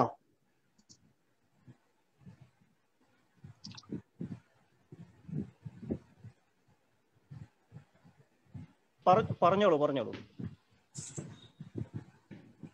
ബാബുവേട്ടൻ എത്തിയിട്ടുണ്ട്. ബഹുമാനപ്പെട്ടവരെ, ഏറ്റവും പ്രഗത്ഭരായ ആൾക്കാരുടെ സാന്നിധ്യമാണ് നമ്മുടെ ഈ സാംസ്കാരിക തീരത്ത് സജീവമായിട്ടുള്ളത്. എന്നിരുന്നാലും ഈ വൈകിവേളയിൽ വാക്കുകൾ ചുരുക്കുകയാണ്. നമ്മുടെ പ്രിയപ്പെട്ട ഷിഹാബുദ്ദീൻ, എന്നെ സംബന്ധിച്ചിടത്തോളം അദ്ദേഹത്തിന്റെ ഒട്ടുമിക്ക കഥകളും ഞാൻ വായിച്ചിട്ടുണ്ട്. അദ്ദേഹം എഴുതിയ ഒരു കുറെ പുസ്തകങ്ങളും എൻ്റെ അടുത്തുണ്ട്. എവിടെന്നെങ്കിലും ആനുകാലികമായിട്ടുള്ള പ്രസിദ്ധീകരണങ്ങളിൽ എഴുതി കഴിഞ്ഞാൽ അത് എവിടെ നിന്നെങ്കിലും സംഘടിപ്പിച്ചിട്ട് വായിക്കാറുമുണ്ട്. പക്ഷെ ഈ അടുത്ത കാലത്ത് എഴുതിയതിൽ വെച്ച് എന്നെ ഏറ്റവും കൂടുതൽ ആകർഷിക്കപ്പെട്ടതും അതുപോലെ തന്നെ മനസ്സിന് വല്ലാത്ത നൊമ്പരപ്പെടുത്തിയ ഒരു കഥയാണ്. അന്ന് രാത്രി ഉറങ്ങാൻ കിടന്നപ്പോ ഈ ഈസയെ കുറിച്ച് മാത്രമാണ് എന്റെ മനസ്സിൽ ചിന്ത. ഉറങ്ങാൻ വളരെ വൈകി. എന്തോ മനസ്സിൽ അങ്ങനെ ഒരു സാധാരണ കഥകൾ വായിച്ചിട്ടൊന്നും അങ്ങനെ ഉറക്കം കിട്ടാറ് ഇല്ല. ഉറങ്ങാണ്ടിരിക്കുന്ന പതിവൊന്നും ഇല്ല. മുമ്പ് ചെറുപ്പത്തിൽ എന്തോ പട്ടുകാലെല്ലാം വായിച്ചിട്ട് അങ്ങനെ മന്ത്രിക്കിണറ്റിലെ സുന്ദരിയും മറ്റേ വായനശാല എടുത്ത് വായിച്ചപ്പോഴുള്ള ഒരു അനുഭവം ഉണ്ടായിരുന്നു. പക്ഷെ ഈ കഥ വായിച്ചപ്പോ മിന്നാന്നാണ് ഞാൻ ഈ കഥ വായിച്ചത്. ഈ കഥ വായിച്ചപ്പോ ഈ പ്രവാസ ജീവിതത്തെ കുറിച്ചിട്ടാണ് അതിൽ പ്രതിപാദിക്കുന്നത്. ഈസ എന്ന വ്യക്തി, അയാൾ മരണപ്പെട്ടു പോയി. അദ്ദേഹം ഒരു വലിയ സ്വാതന്ത്ര്യ സമര സേനാനിയുടെ മകനാണ്. പക്ഷെ എന്നിരുന്നാലും അദ്ദേഹത്തിന്റെ അവസ്ഥ 40 കൊല്ലം ഗൾഫിൽ ജീവിച്ചിട്ടും സ്വന്തം കുടുംബത്തിൽ മരിച്ചതായിട്ട് നമുക്ക് തോന്നാമെങ്കിലും മരണപ്പെട്ടത് യാഥാർത്ഥ്യമാണ്. അദ്ദേഹം കോവിഡ് മരണം ബാധിച്ച് അവിടെ തന്നെ കബറടക്കം ചെയ്തെന്നാണ് കഥയിൽ നിന്ന് മനസ്സിലാകുന്നത്. പക്ഷെ എന്നിരുന്നാലും അദ്ദേഹം തിരിച്ചു വരുന്നുണ്ട് കുടുംബത്തെ കാണാൻ വേണ്ടി. നേരത്തെ ഇവിടെ ആരെല്ലോ സൂചിപ്പിച്ചു, ഇതുവരെ ഞാൻ ജീവിച്ചിട്ടില്ല, ഇനി എനിക്ക് ജീവിക്കണം, മരിച്ചു പോയതിനു ശേഷം എനിക്ക് ജീവിക്കണം എന്ന് പറയുന്നത് അദ്ദേഹം ജീവിക്കാൻ എന്തോ മറന്നുപോയി. കാരണം അത്രയും കാലം 3 തട്ടുള്ള കട്ടിലിന്റെ മേലെ കിടന്നിട്ട് മൂത്രമൊഴിക്കാൻ ബുദ്ധിമുട്ടിയാലോ, അല്ലെങ്കിൽ ഒരു ഗ്ലാസ് വെള്ളം കുടിക്കാൻ ആവശ്യം വന്നാലോ 3 കട്ടിലിന്റെ മേലെ താഴേക്ക് ഇറങ്ങി വരുന്നതിന്റെ ആ പ്രയാസം ഓർത്തിട്ട് അടക്കി പിടിച്ച് കിടന്ന ആ വ്യക്തി ഒരുപാട് വലിയ വീടും അതുപോലെ തന്നെ ഒരു വലിയ കിണറും കുത്തി, കിണറിന് ഒരു വ്യക്തി വെള്ളം തരുമോ എന്ന് അവസാനം ചോദിക്കുന്നുണ്ട്. ഈ കിണറിൽ നിന്ന് ഞാൻ കുത്തിയ കിണറിൽ നിന്ന് ഒരു തുള്ളി വെള്ളം, ഒരു ഇറ്റ് വെള്ളം തരുമോ എന്ന് ചോദിക്കുന്നുണ്ട്. അതെല്ലാം വലിയ ഒരു നമ്പരപ്പെടുത്തുന്ന കാര്യമാണ്. പ്രവാസികളുടെ ജീവിതം ഇതിനു മുമ്പും ഷിഹാബുദ്ദീൻ എഴുതിയിട്ടുണ്ട്. ഒരു ഒത്തമൻസിന്റെ ചാരത്തില് പറയുന്നുണ്ട്, ഒരു കഥ എഴുതിയാൽ എത്ര ലഭിക്കുമെന്ന് ആരോ ചോദിക്കുന്നുണ്ട്, അദ്ദേഹത്തിന്റെ ബന്ധു. അപ്പൊ കുറെ ചോദിച്ചപ്പോൾ അദ്ദേഹം തന്നെ വളരെ ക്ഷോഭത്തോടു കൂടി വളരെ പറയുന്നുണ്ട്, കഥ എഴുതിയാൽ കുറെ മാനസിക സംഘർഷം ലഭിക്കും എന്ന് പറയുന്നുണ്ട്. അതുപോലെ തന്നെ വേറെ ഏതൊരു കഥയിൽ എഴുതിയിട്ടുണ്ട്, ഈ ഗൾഫിലെ ബിൽഡിംഗ് കൺസ്ട്രക്ഷൻ നടക്കുന്ന വലിയ ഏറ്റവും ഉയരമുള്ള ബിൽഡിങ്ങിന്റെ മേലെ നിന്ന് ജോലി ചെയ്യുന്ന ഏതോ ഒരു പ്രവാസിയെ, ആ പ്രവാസിന്റെ അമ്മ കണ്ടില്ലെങ്കിൽ അമ്മയുടെ ചുക്കിച്ചൊളിഞ്ഞ മുളയിൽ നിന്ന് പാല് ചുരുത്തും അമ്മയെന്ന് വിളിച്ചു കഴിഞ്ഞാൽ അങ്ങനെ ഉള്ള ഒരു അത് നേരത്തെ ആരോ പറഞ്ഞു, ഫിലോസഫറാണ്. അതുപോലെ തന്നെ ഈ കഥകളിൽ മാജിക് കാണാം, ഫാന്റസം വളരെയധികം ഷിഹാബിന്റെ കഥകളിൽ വരുന്നുണ്ട്. രസകരമായ ഒരുപാട് കഥകൾ ഉണ്ട് അദ്ദേഹത്തിന്റെ. എന്നാലും ഈസ എന്ന കഥ എന്നെ സംബന്ധിച്ചിടത്തോളം ഈ അടുത്ത 3 ദിവസം മുമ്പ് വായിച്ച ഈസ വല്ലാത്ത ഒരു അനുഭവമാണ്. അദ്ദേഹത്തിന് എല്ലാവിധ ഭാവങ്ങളും നേരുന്നു. ഇനിയും ഇതുപോലുള്ള കഥകൾ എഴുതാൻ കഴിയട്ടെ എന്ന് ആശംസിക്കുന്നു. അതുപോലെ തന്നെ എനിക്ക് ഈ ഇതുപോലുള്ള ഒരു വേദിയിൽ അവസരം നൽകിയതിന് ഇതിന്റെ സംഘാടകരോടും അതുപോലെ തന്നെ ബിനോയിയോടും KT-യോടും CP-യോടും എല്ലാം ഹൃദയം നിറഞ്ഞ ഇളയിടത്തിനോടെല്ലാം ഹൃദയം നിറഞ്ഞ നന്ദിയും കടപ്പാടും അറിയിച്ചുകൊണ്ട് ഞാൻ നിർത്തുന്നു. നന്ദി, നമസ്കാരം.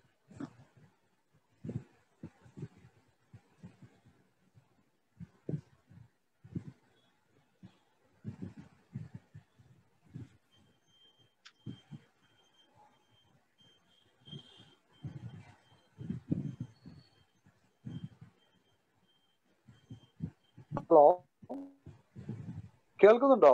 ഹലോ, കേൾക്കുന്നുണ്ട്. കേൾക്കാം. ശബ്ദം പെട്ടെന്ന് എന്താണെന്ന് അറിയില്ല. ഇപ്പൊ അഷ്റഫാണോ സംസാരിച്ചത്? അതെ. അഷ്റഫ് സംസാരിച്ചു.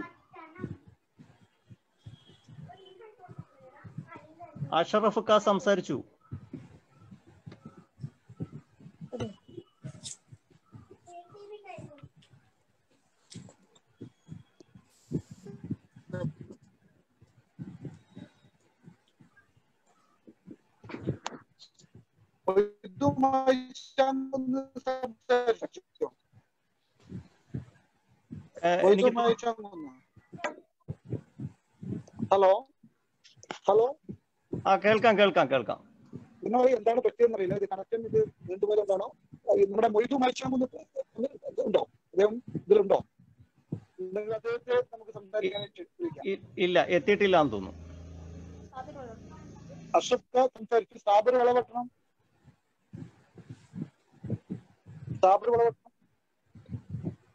എത്തിയിട്ടുണ്ട്.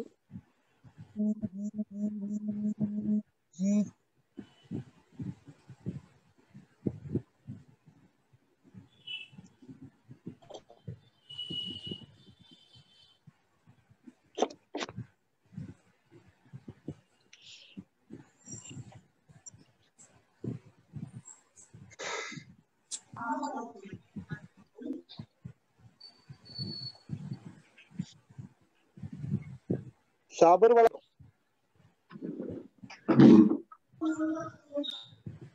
ഇല്ല, എത്തിയിട്ടില്ലാന്ന് തോന്നുന്നു. അപ്പൊ ഇനിയിപ്പോ ബിനോയ് മാത്രമല്ലേ സംസാരിക്കാൻ ബാക്കിയുള്ള ഷിഹാബുദ്ദീൻ ഉണ്ട് അല്ലെ? അല്ല, ആർക്കെങ്കിലും മറ്റുള്ള ആൾക്കാർക്ക് പിന്നെ ഒരു ചെറിയ സമയം കൊണ്ട് സംവദിക്കാൻ താല്പര്യം കൊടുക്കാം. സംവദിക്കാം. ഏതായാലും നമുക്കിതൊന്ന് കൺക്ലൂഡ് ചെയ്യണമല്ലോ. കൺക്ലൂഡ് ചെയ്ത് ഷിഹാബ്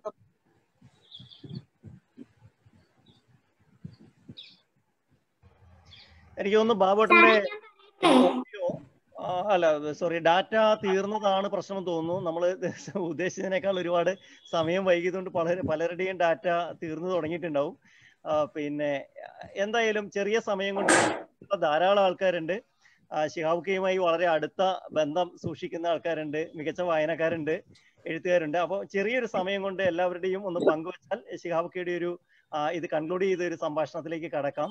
അപ്പൊ മറ്റുള്ളവരോട് ഒന്ന് പിന്നെ എല്ലാവരും ഒന്ന് പങ്കുവെക്കാൻ താല്പര്യപ്പെടുന്ന എല്ലാവരും ഒന്ന് സംസാരിക്കാൻ വേണ്ടിയിട്ട് അഭ്യർത്ഥിക്കുന്നു, ചെറിയൊരു സമയത്തിനുള്ളിൽ. ഞാൻ പറയട്ടെ? പറഞ്ഞോളൂ. മെസ്ന നമ്മുടെ പിന്നെ വളവട്ടണ അല്ല, പക്ഷെ വളവട്ടണ ലൈബ്രറിയുമായിട്ട് അടുത്ത് ബന്ധപ്പെട്ട് പ്രവർത്തിക്കുന്നു. ഓൺലൈൻ വേദികളിൽ നിരന്തരം വരുന്നു. മെസ്ന സംസാരിക്കൂ. പ്രിയപ്പെട്ടവരെ, എല്ലാവർക്കും നമസ്കാരം. ഞാൻ മെസ്ന. ഞാൻ 6ാം ക്ലാസ്സിൽ പഠിക്കുന്നു. ഞാൻ ഷിഹാബ് സാറിന്റെ കഥ ഒരു പ്രാവശ്യം വായിക്കുകയും സാറിന്റെ ശബ്ദത്തിൽ പല പ്രാവശ്യം കേൾക്കുകയും ചെയ്തു. സാധാരണ കഥകൾ വായിച്ചു തീരുമ്പോൾ സന്തോഷമോ സങ്കടമോ അങ്ങനെ എന്തെങ്കിലും ഫീലിങ്സ് ആണ് എനിക്കുണ്ടാവുക. പക്ഷേ ഈസ വായിച്ചു കഴിഞ്ഞപ്പോൾ ഒരുപാട് സംശയങ്ങളാണ് എന്റെ മനസ്സിൽ ബാക്കിയാവുന്നത്.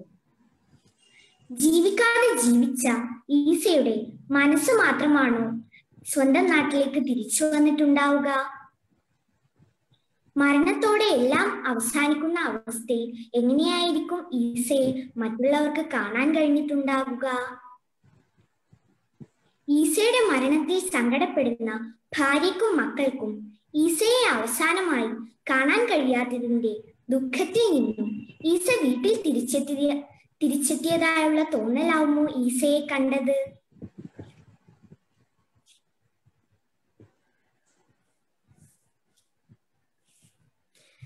എന്നാൽ ഇവരുമായി യാതൊരു ബന്ധവുമില്ലാത്ത പോലീസുകാരന് എങ്ങനെയായിരിക്കും ഈസയെ കാണാൻ കഴിഞ്ഞിട്ടുണ്ടാവുക? ഈ സംശയങ്ങൾക്കിടയിലും കോവിഡ് കാലത്തിന്റെ ഭീകരതയും പ്രവാസി ജീവിതത്തിന്റെ ദുരിതങ്ങളും സങ്കടങ്ങളും ഷിഹാബ് സാർ ഈ കഥയിൽ നന്നായി അവതരിപ്പിച്ചിട്ടുണ്ട്. നന്ദി. ഓക്കെ മെസ്ന, നന്ദി. പിന്നെ നന്നായി ഒരു എന്താ പറയാ, വളരെ നിഷ്കളങ്കമായിട്ടുള്ള നിരീക്ഷണങ്ങൾ നടത്തി മെസ്ന. പിന്നെ ആൾക്കാർ പിന്നെ പറയാൻ താല്പര്യമുള്ളവരൊന്ന് വൈകാതെ തന്നെ വേഗം പറഞ്ഞാൽ. എല്ലാവർക്കും നമസ്കാരം. കേൾക്കാമോന്ന് അറിയില്ല. കേൾക്കാം കേൾക്കാം, പറഞ്ഞു. എന്റെ പേര് സിന്ധു എന്നാണ്, സിന്ധു ഷെല്ലി.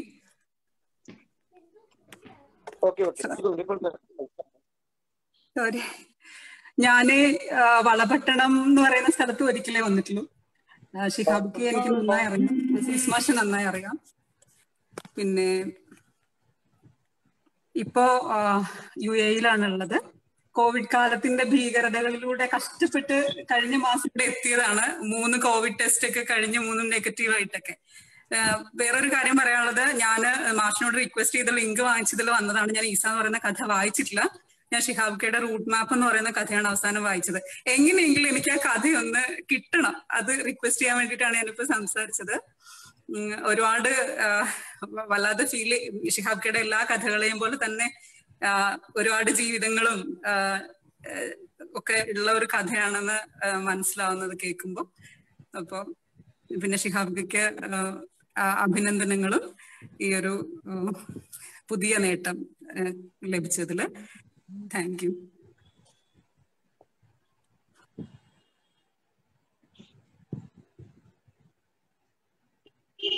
ഓക്കെ, അടുത്ത ആള് വരട്ടെ. ഹലോ,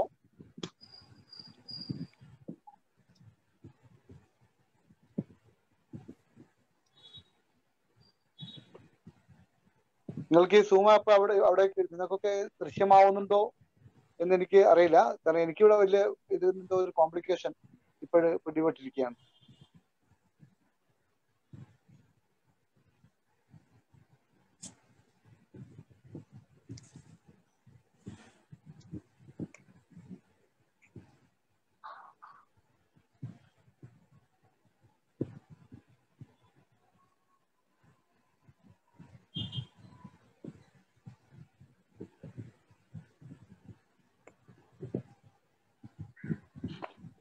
ഹലോ, നമുക്കൊരു ഷിഹാബുദ്ദീന്റെ മറുപടി പ്രശ്നം കേൾക്കാം.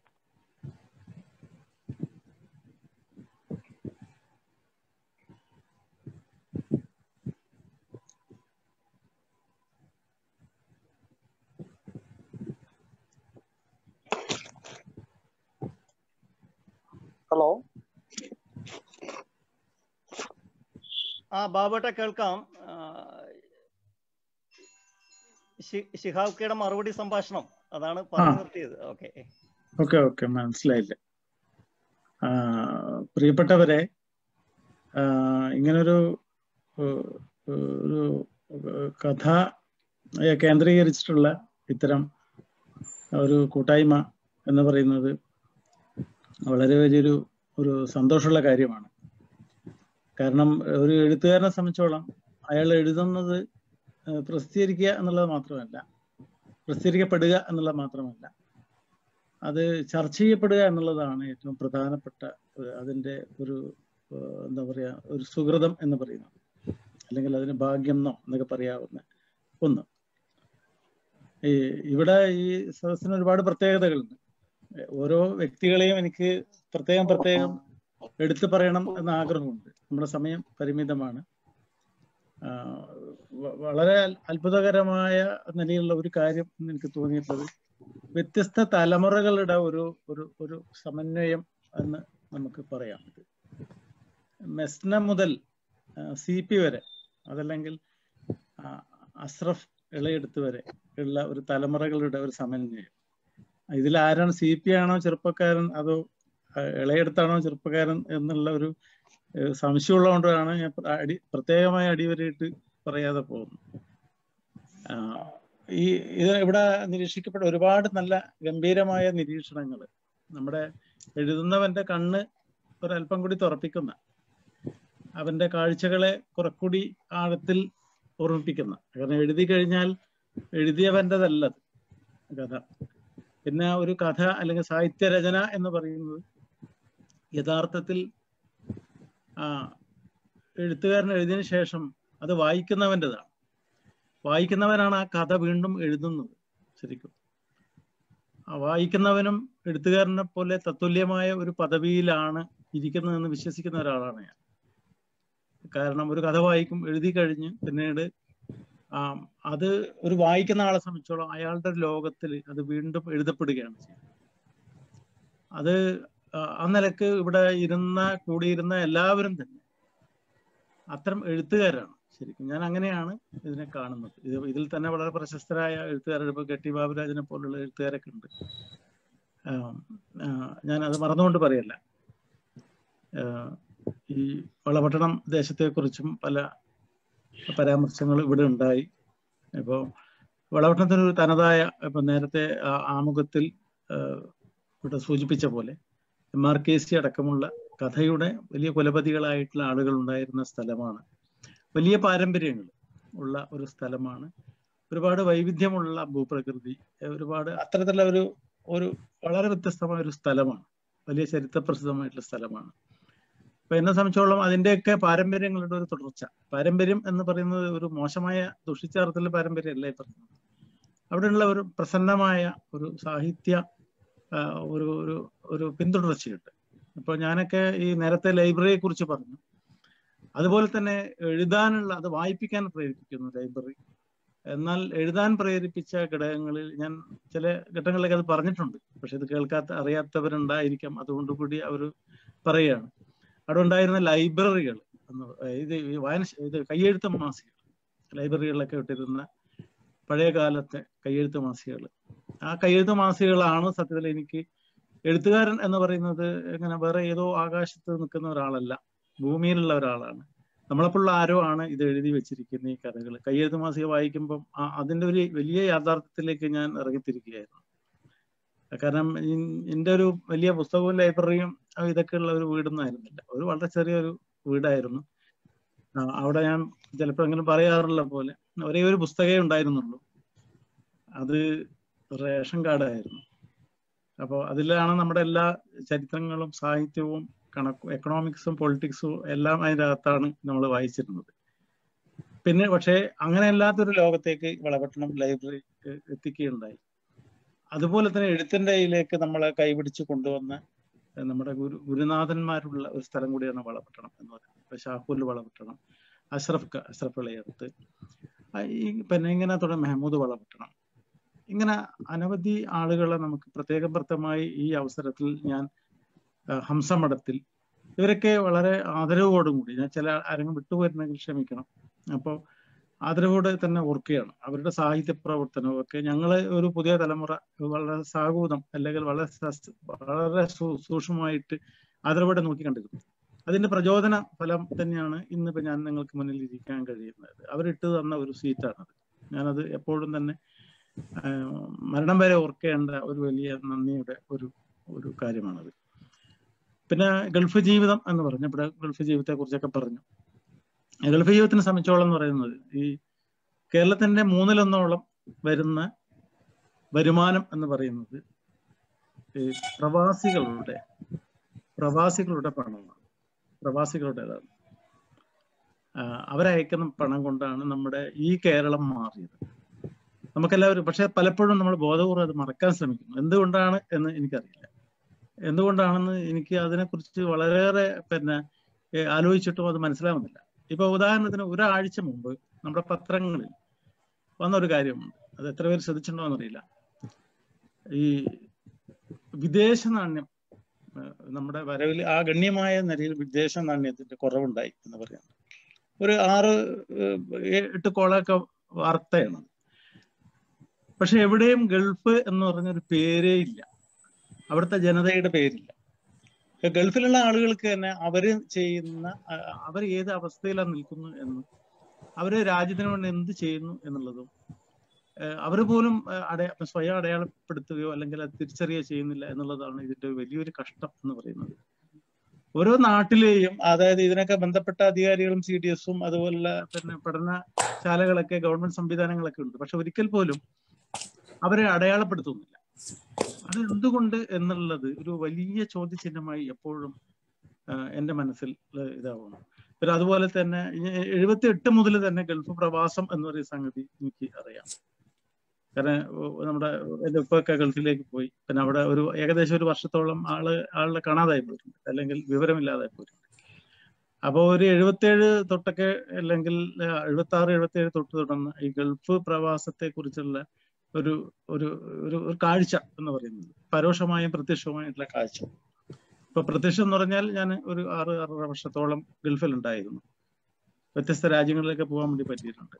അപ്പം ഈ പ്രവാസി ഈ സമൂഹം എന്ന് പറഞ്ഞാൽ 1000 ദിർഹംസിന് താഴെ ശമ്പളം വാങ്ങിക്കുന്ന മനുഷ്യർ അവരെ അടയാളപ്പെടുത്താൻ ആളുകളില്ല എന്നുള്ളതാണ്. അവര് ഈ ഒരു ഇത്രയും വലിയ ത്യാഗം സഹിക്കുന്ന ഒരു സമൂഹം ലോകത്ത് എവിടെയും ഞാൻ കണ്ടിട്ടില്ല. കുടുംബത്തിന് വേണ്ടി ഇത്രയേറെ ത്യാഗം സഹിക്കുന്നത്. ഇപ്പൊ ദുബായിൽ തന്നെ 200ഓളം രാജ്യങ്ങളിലുള്ള ആളുകൾ അവിടെ വരുന്നുണ്ട്. വ്യത്യസ്ത സമൂഹം ഫിലിപ്പൈനിൽ നിന്ന് വരുന്നുണ്ട്, ചൈനയിൽ അത് വേറെ തരത്തിൽ വരുന്നുണ്ട്, ആഫ്രിക്കൻ രാജ്യങ്ങളിൽ നിന്ന് വരുന്നുണ്ട്. പക്ഷെ ഇത്രയേറെ ഈ ഒരു കുടുംബത്തിന് വേണ്ടി സ്വയം ബലിയർപ്പിക്കുന്ന ഒരു ജീവിതം എന്ന് പറയുന്ന സംഗതി കണ്ടിട്ടില്ല. പക്ഷെ നമ്മൾ അവർക്ക് തിരിച്ചു കൊടുക്കുന്നുണ്ട്. തിരിച്ചു കൊടുക്കുക എന്ന് പറഞ്ഞാൽ എപ്പോഴും പുറത്താക്കാനുള്ള ഒരു ശ്രമമുണ്ട്. അപ്പോൾ പൗരത്വ പ്രശ്നവും ഇതിന്റെ പ്രശ്നവും സത്യത്തിൽ സൂക്ഷിച്ച് നോക്കിയാൽ ഒന്നാണ് കാണാൻ വേണ്ടി കഴിയും. കാരണം അവരെ പുറത്താക്കാനുള്ള ശ്രമമുണ്ട് എന്നുള്ളത്. അതുകൊണ്ടാണ് ഗൾഫിൽ നിന്നൊക്കെ വന്നു കഴിഞ്ഞാൽ ആദ്യം ചോദിക്കുക എപ്പോഴാ പോകുന്നത് എന്ന് ചോദിക്കും. നമുക്കത് അറിയാൻ എത്ര കാലം ഇവിടെ ഉണ്ടെന്ന് അറിയാൻ ആഗ്രഹം ഉണ്ടെങ്കിൽ തന്നെ വിവേകബുദ്ധിയുള്ള മനുഷ്യർ ചോദിക്കുക ലീവ് കുറെ ഉണ്ടോ എന്ന് ചോദിക്കും. അപ്പോൾ ഇങ്ങനെ പക്ഷേ നമ്മൾ ബഹുഭൂരിഭാഗം ചോദ്യം എന്ന് പറയുന്നത് എപ്പോഴാണ് നിങ്ങൾ തിരിച്ചു പോകുന്നത് എന്നുള്ളതാണ്. നിങ്ങളെ ഇവിടെ ആവശ്യമില്ല, നിങ്ങൾ പോയിട്ട് പൈസ അയക്കൂ എന്നാണ് പറയുന്നത്. ഇപ്പൊ ആദ്യഘട്ടങ്ങളിലൊക്കെ നേരത്തെ സൂചിപ്പിച്ച പോലെ ഈ പ്രവാസി സമൂഹം അയക്കുന്ന അല്ലെങ്കിൽ അവർ പോകുമ്പോൾ നമ്മളെ ആദ്യത്തെ യാത്ര ഇപ്പൊ കണ്ണീരും കയ്യും ഒക്കെയാണ്. ഇവിടെ നമുക്ക് ഉള്ളത് കഴിച്ച് ജീവിക്കാം എന്നൊക്കെ പറയും. പക്ഷെ പിന്നെ പോയി കഴിഞ്ഞാൽ പിന്നെ അയാൾ പണം പമ്പ് ചെയ്യുന്ന അല്ലെങ്കിൽ ഇത് ചെയ്യുന്ന ഒരു പ്രത്യേക ഒരു സംവിധാനം മാത്രമായി ഒരു എന്താണ് പറയുക അവര് അചേതനമായ ഏതൊരു വസ്തു പോലെ അവരായിത്തീരുകയാണ് അവരുടെ ജീവിതം എന്ന് പറയുന്നത്. അപ്പോ ഇതൊക്കെ എന്തുകൊണ്ട് നമ്മുടെ ചരിത്രത്തിൽ അടയാളപ്പെടുത്തുന്നില്ല? എന്തുകൊണ്ട് അവരെ നിരന്തരമായി പുറത്താക്കിക്കൊണ്ടിരിക്കുന്നു? എന്തുകൊണ്ട് അവരാരാണ് എന്നൊക്കെയുള്ള ചിത്രങ്ങൾ ശരിയും ഇനിയെങ്കിലും നിർണയിക്കപ്പെടേണ്ടത് ഇപ്പം തന്നെ വളരെയേറെ വൈകിയിട്ടുണ്ട്. അപ്പം അവരുടെ ജീവിതത്തിന്റെ ഒരു യഥാർത്ഥത്തിൽ ഒരു ആർക്കൈവ്സ് പോലും പലപ്പോഴും ഇല്ല, ഒരു ചരിത്രമില്ല നേരാവിധമുള്ള. ഇത് എന്തുകൊണ്ട് ഞാൻ എത്രയോ തവണ ഈ ഗൾഫിലെ പലയിടങ്ങളിലായിട്ട് പോകുമ്പോഴും അവർ സംസാരിക്കുമ്പോഴൊക്കെ ഈ കാര്യം പറഞ്ഞുകൊണ്ടേയിരുന്നു. പക്ഷെ പ്രവാസികൾ പോലും അത് വേണ്ട വിധം ശ്രദ്ധിക്കുന്നില്ല, അവരുടെ പ്രാധാന്യത്തെ കുറിച്ച് മനസ്സിലാക്കുന്നില്ല, അവരെ അടയാളപ്പെടുത്തുന്നില്ല. അപ്പോൾ അതുകൊണ്ട് ഒരു അടയാളപ്പെടേണ്ട തിരിച്ചു വരുമ്പോൾ നമ്മൾ പിടിച്ച് പുറത്താക്കുന്ന നമ്മൾ ഉള്ളിൽ ഒരാളായി ജീവിക്കേണ്ട മനുഷ്യനെ പുറത്താക്കാനുള്ള നമ്മുടെ തൃഷ്ണയും അവർക്ക് അകത്ത് വരാനുള്ള തൃഷ്ണയും തമ്മിലുള്ള ഒരു സംഘർഷം കൂടിയാണ് ഇത്. ഈസ എന്ന് ഇവിടെ സൂചിപ്പിച്ച പോലെ തീർച്ചയായും ക്രിസ്തുവിന്റെ ഒരു രൂപം തന്നെയാണ്, ഒരു പ്രതിരൂപമാണ് ശരിക്കും. അത് പിന്നെ കുരിശിൽ നിന്ന് ഇറങ്ങി അതിന്റെ പീഡനങ്ങൾ, ജീവിതം എന്ന് പറയുന്ന വലിയ പീഡനം, കുരിശിൽ നിന്ന് ഇറങ്ങിയിട്ട് അത് ഉയർത്തെഴുന്നേൽക്കാനുള്ള അതിന്റെ ഒരു വാസന കൂടിയാണ്. അപ്പം ബാക്കിയെല്ലാം കഥകൾ സംസാരിക്കട്ടെ. കാരണം കഥയെക്കുറിച്ച് എഴുത്തുകാരൻ സംസാരിക്കുന്നത് അത്ര നല്ലൊരു കാര്യം എന്ന് വിചാരിക്കുന്നില്ല. ഏതായാലും ഈ കൂട്ടായ്മയിൽ ഒരുപാട് ആളുകൾ മുഖങ്ങൾ വളരെ ഗംഭീരമായിട്ടുള്ള നിരീക്ഷണങ്ങളും ഒക്കെ ഇവിടെ രാധാകൃഷ്ണൻ അടക്കമുള്ള ഒരുപാട് ആളുകൾ ഞാൻ പ്രത്യേകം പറയണമെന്ന് കരുതി. പക്ഷെ ഇവിടെ ലൈറ്റ് പോയിരിക്കുകയാണ്. ഇവിടെ ഡാറ്റ എപ്പോഴാണ് പോകുന്നത് പറയാൻ പറ്റില്ല. നമ്മള് എല്ലാം തന്നെ ഇത് മോളിൽ ഒരാൾ കാണുന്നു എന്ന് പണ്ട് പറയാറുണ്ട്. എല്ലാം മോളിൽ നിന്ന് ഒരാൾ, അപ്പൊ മോളിൽ നിന്ന് സാറ്റലൈറ്റ് കാണുന്നു, മോളിലെ ആളുടെ സഹായത്തോടും കൂടി നടക്കും കാര്യങ്ങൾ എന്ന് പറയുന്നത്. ഇപ്പോൾ അത് തന്നെയാണ്, സാറ്റലൈറ്റ് നമ്മുടെ കാര്യങ്ങൾ നിറവേറ്റുന്നു, ചിലപ്പോൾ ഇല്ലാതാക്കുന്നു. ഏതായാലും ഈ ഒരു കൂട്ടായ്മയിൽ എത്തിച്ചേരാൻ കഴിഞ്ഞതിൽ അളവറ്റ സന്തോഷം, അങ്ങേറ്റ സന്തോഷം എല്ലാവരോടും ഓരോരുത്തരും എൻ്റെ മനസ്സിലുണ്ട്. പ്രത്യേകം ഞാൻ പറയുന്നില്ല എന്ന് മാത്രമേ ഉള്ളൂ. നിങ്ങളുടെ സമയം അപഹരിക്കേണ്ട എന്ന അർത്ഥത്തിൽ പിന്നെ അസീസ് തരുമണയോടും പ്രത്യേകമായി അദ്ദേഹം ഈ കഥയെക്കുറിച്ച് പ്രത്യേകമായി പഠിച്ചു വന്നു എന്നുള്ളത് അതിൻ്റെ ഒരു നന്ദി എല്ലാവരോടും, ആ നിലക്കുള്ള എല്ലാവരോടും നന്ദി ഞാൻ അറിയിച്ചുകൊള്ളുന്നു. നന്ദി, നമസ്കാരം. മറ്റൊരു കാര്യം വിട്ടുപോയത്, അത് പറയാൻ വേണ്ടി വിട്ടുപോയ ക്ഷമിക്കണം. നമ്മുടെ ലൈബ്രറിക്ക് 70 വർഷമായി. ആ 70 വർഷം എന്ന് പറയുന്നത് വലിയ ചരിത്രപരമായി വളരെ പ്രധാനപ്പെട്ട ഒന്നാണ്. അത് പഴയ ലൈബ്രറിയിൽ നിന്നും ഇന്നൊരു ഒരു പൂന്തോട്ടം പോലെ ആക്കി തീർത്ത ഒരു ലൈബ്രറിയിലേക്കുള്ള നമ്മുടെ പ്രയാണത്തിന്റെ ഭാഗ്യം എന്ന് പറയുന്നത് അതിന്റെ ഒരു സവിശേഷമായ ഒരു ദിവസം കൂടിയാണ്. അതിന്റെ ആഹ്ലാദവും ഞാൻ ഈ കൂട്ടത്തിൽ ഞാൻ നിങ്ങളെ അറിയിക്കുകയാണ്. നന്ദി.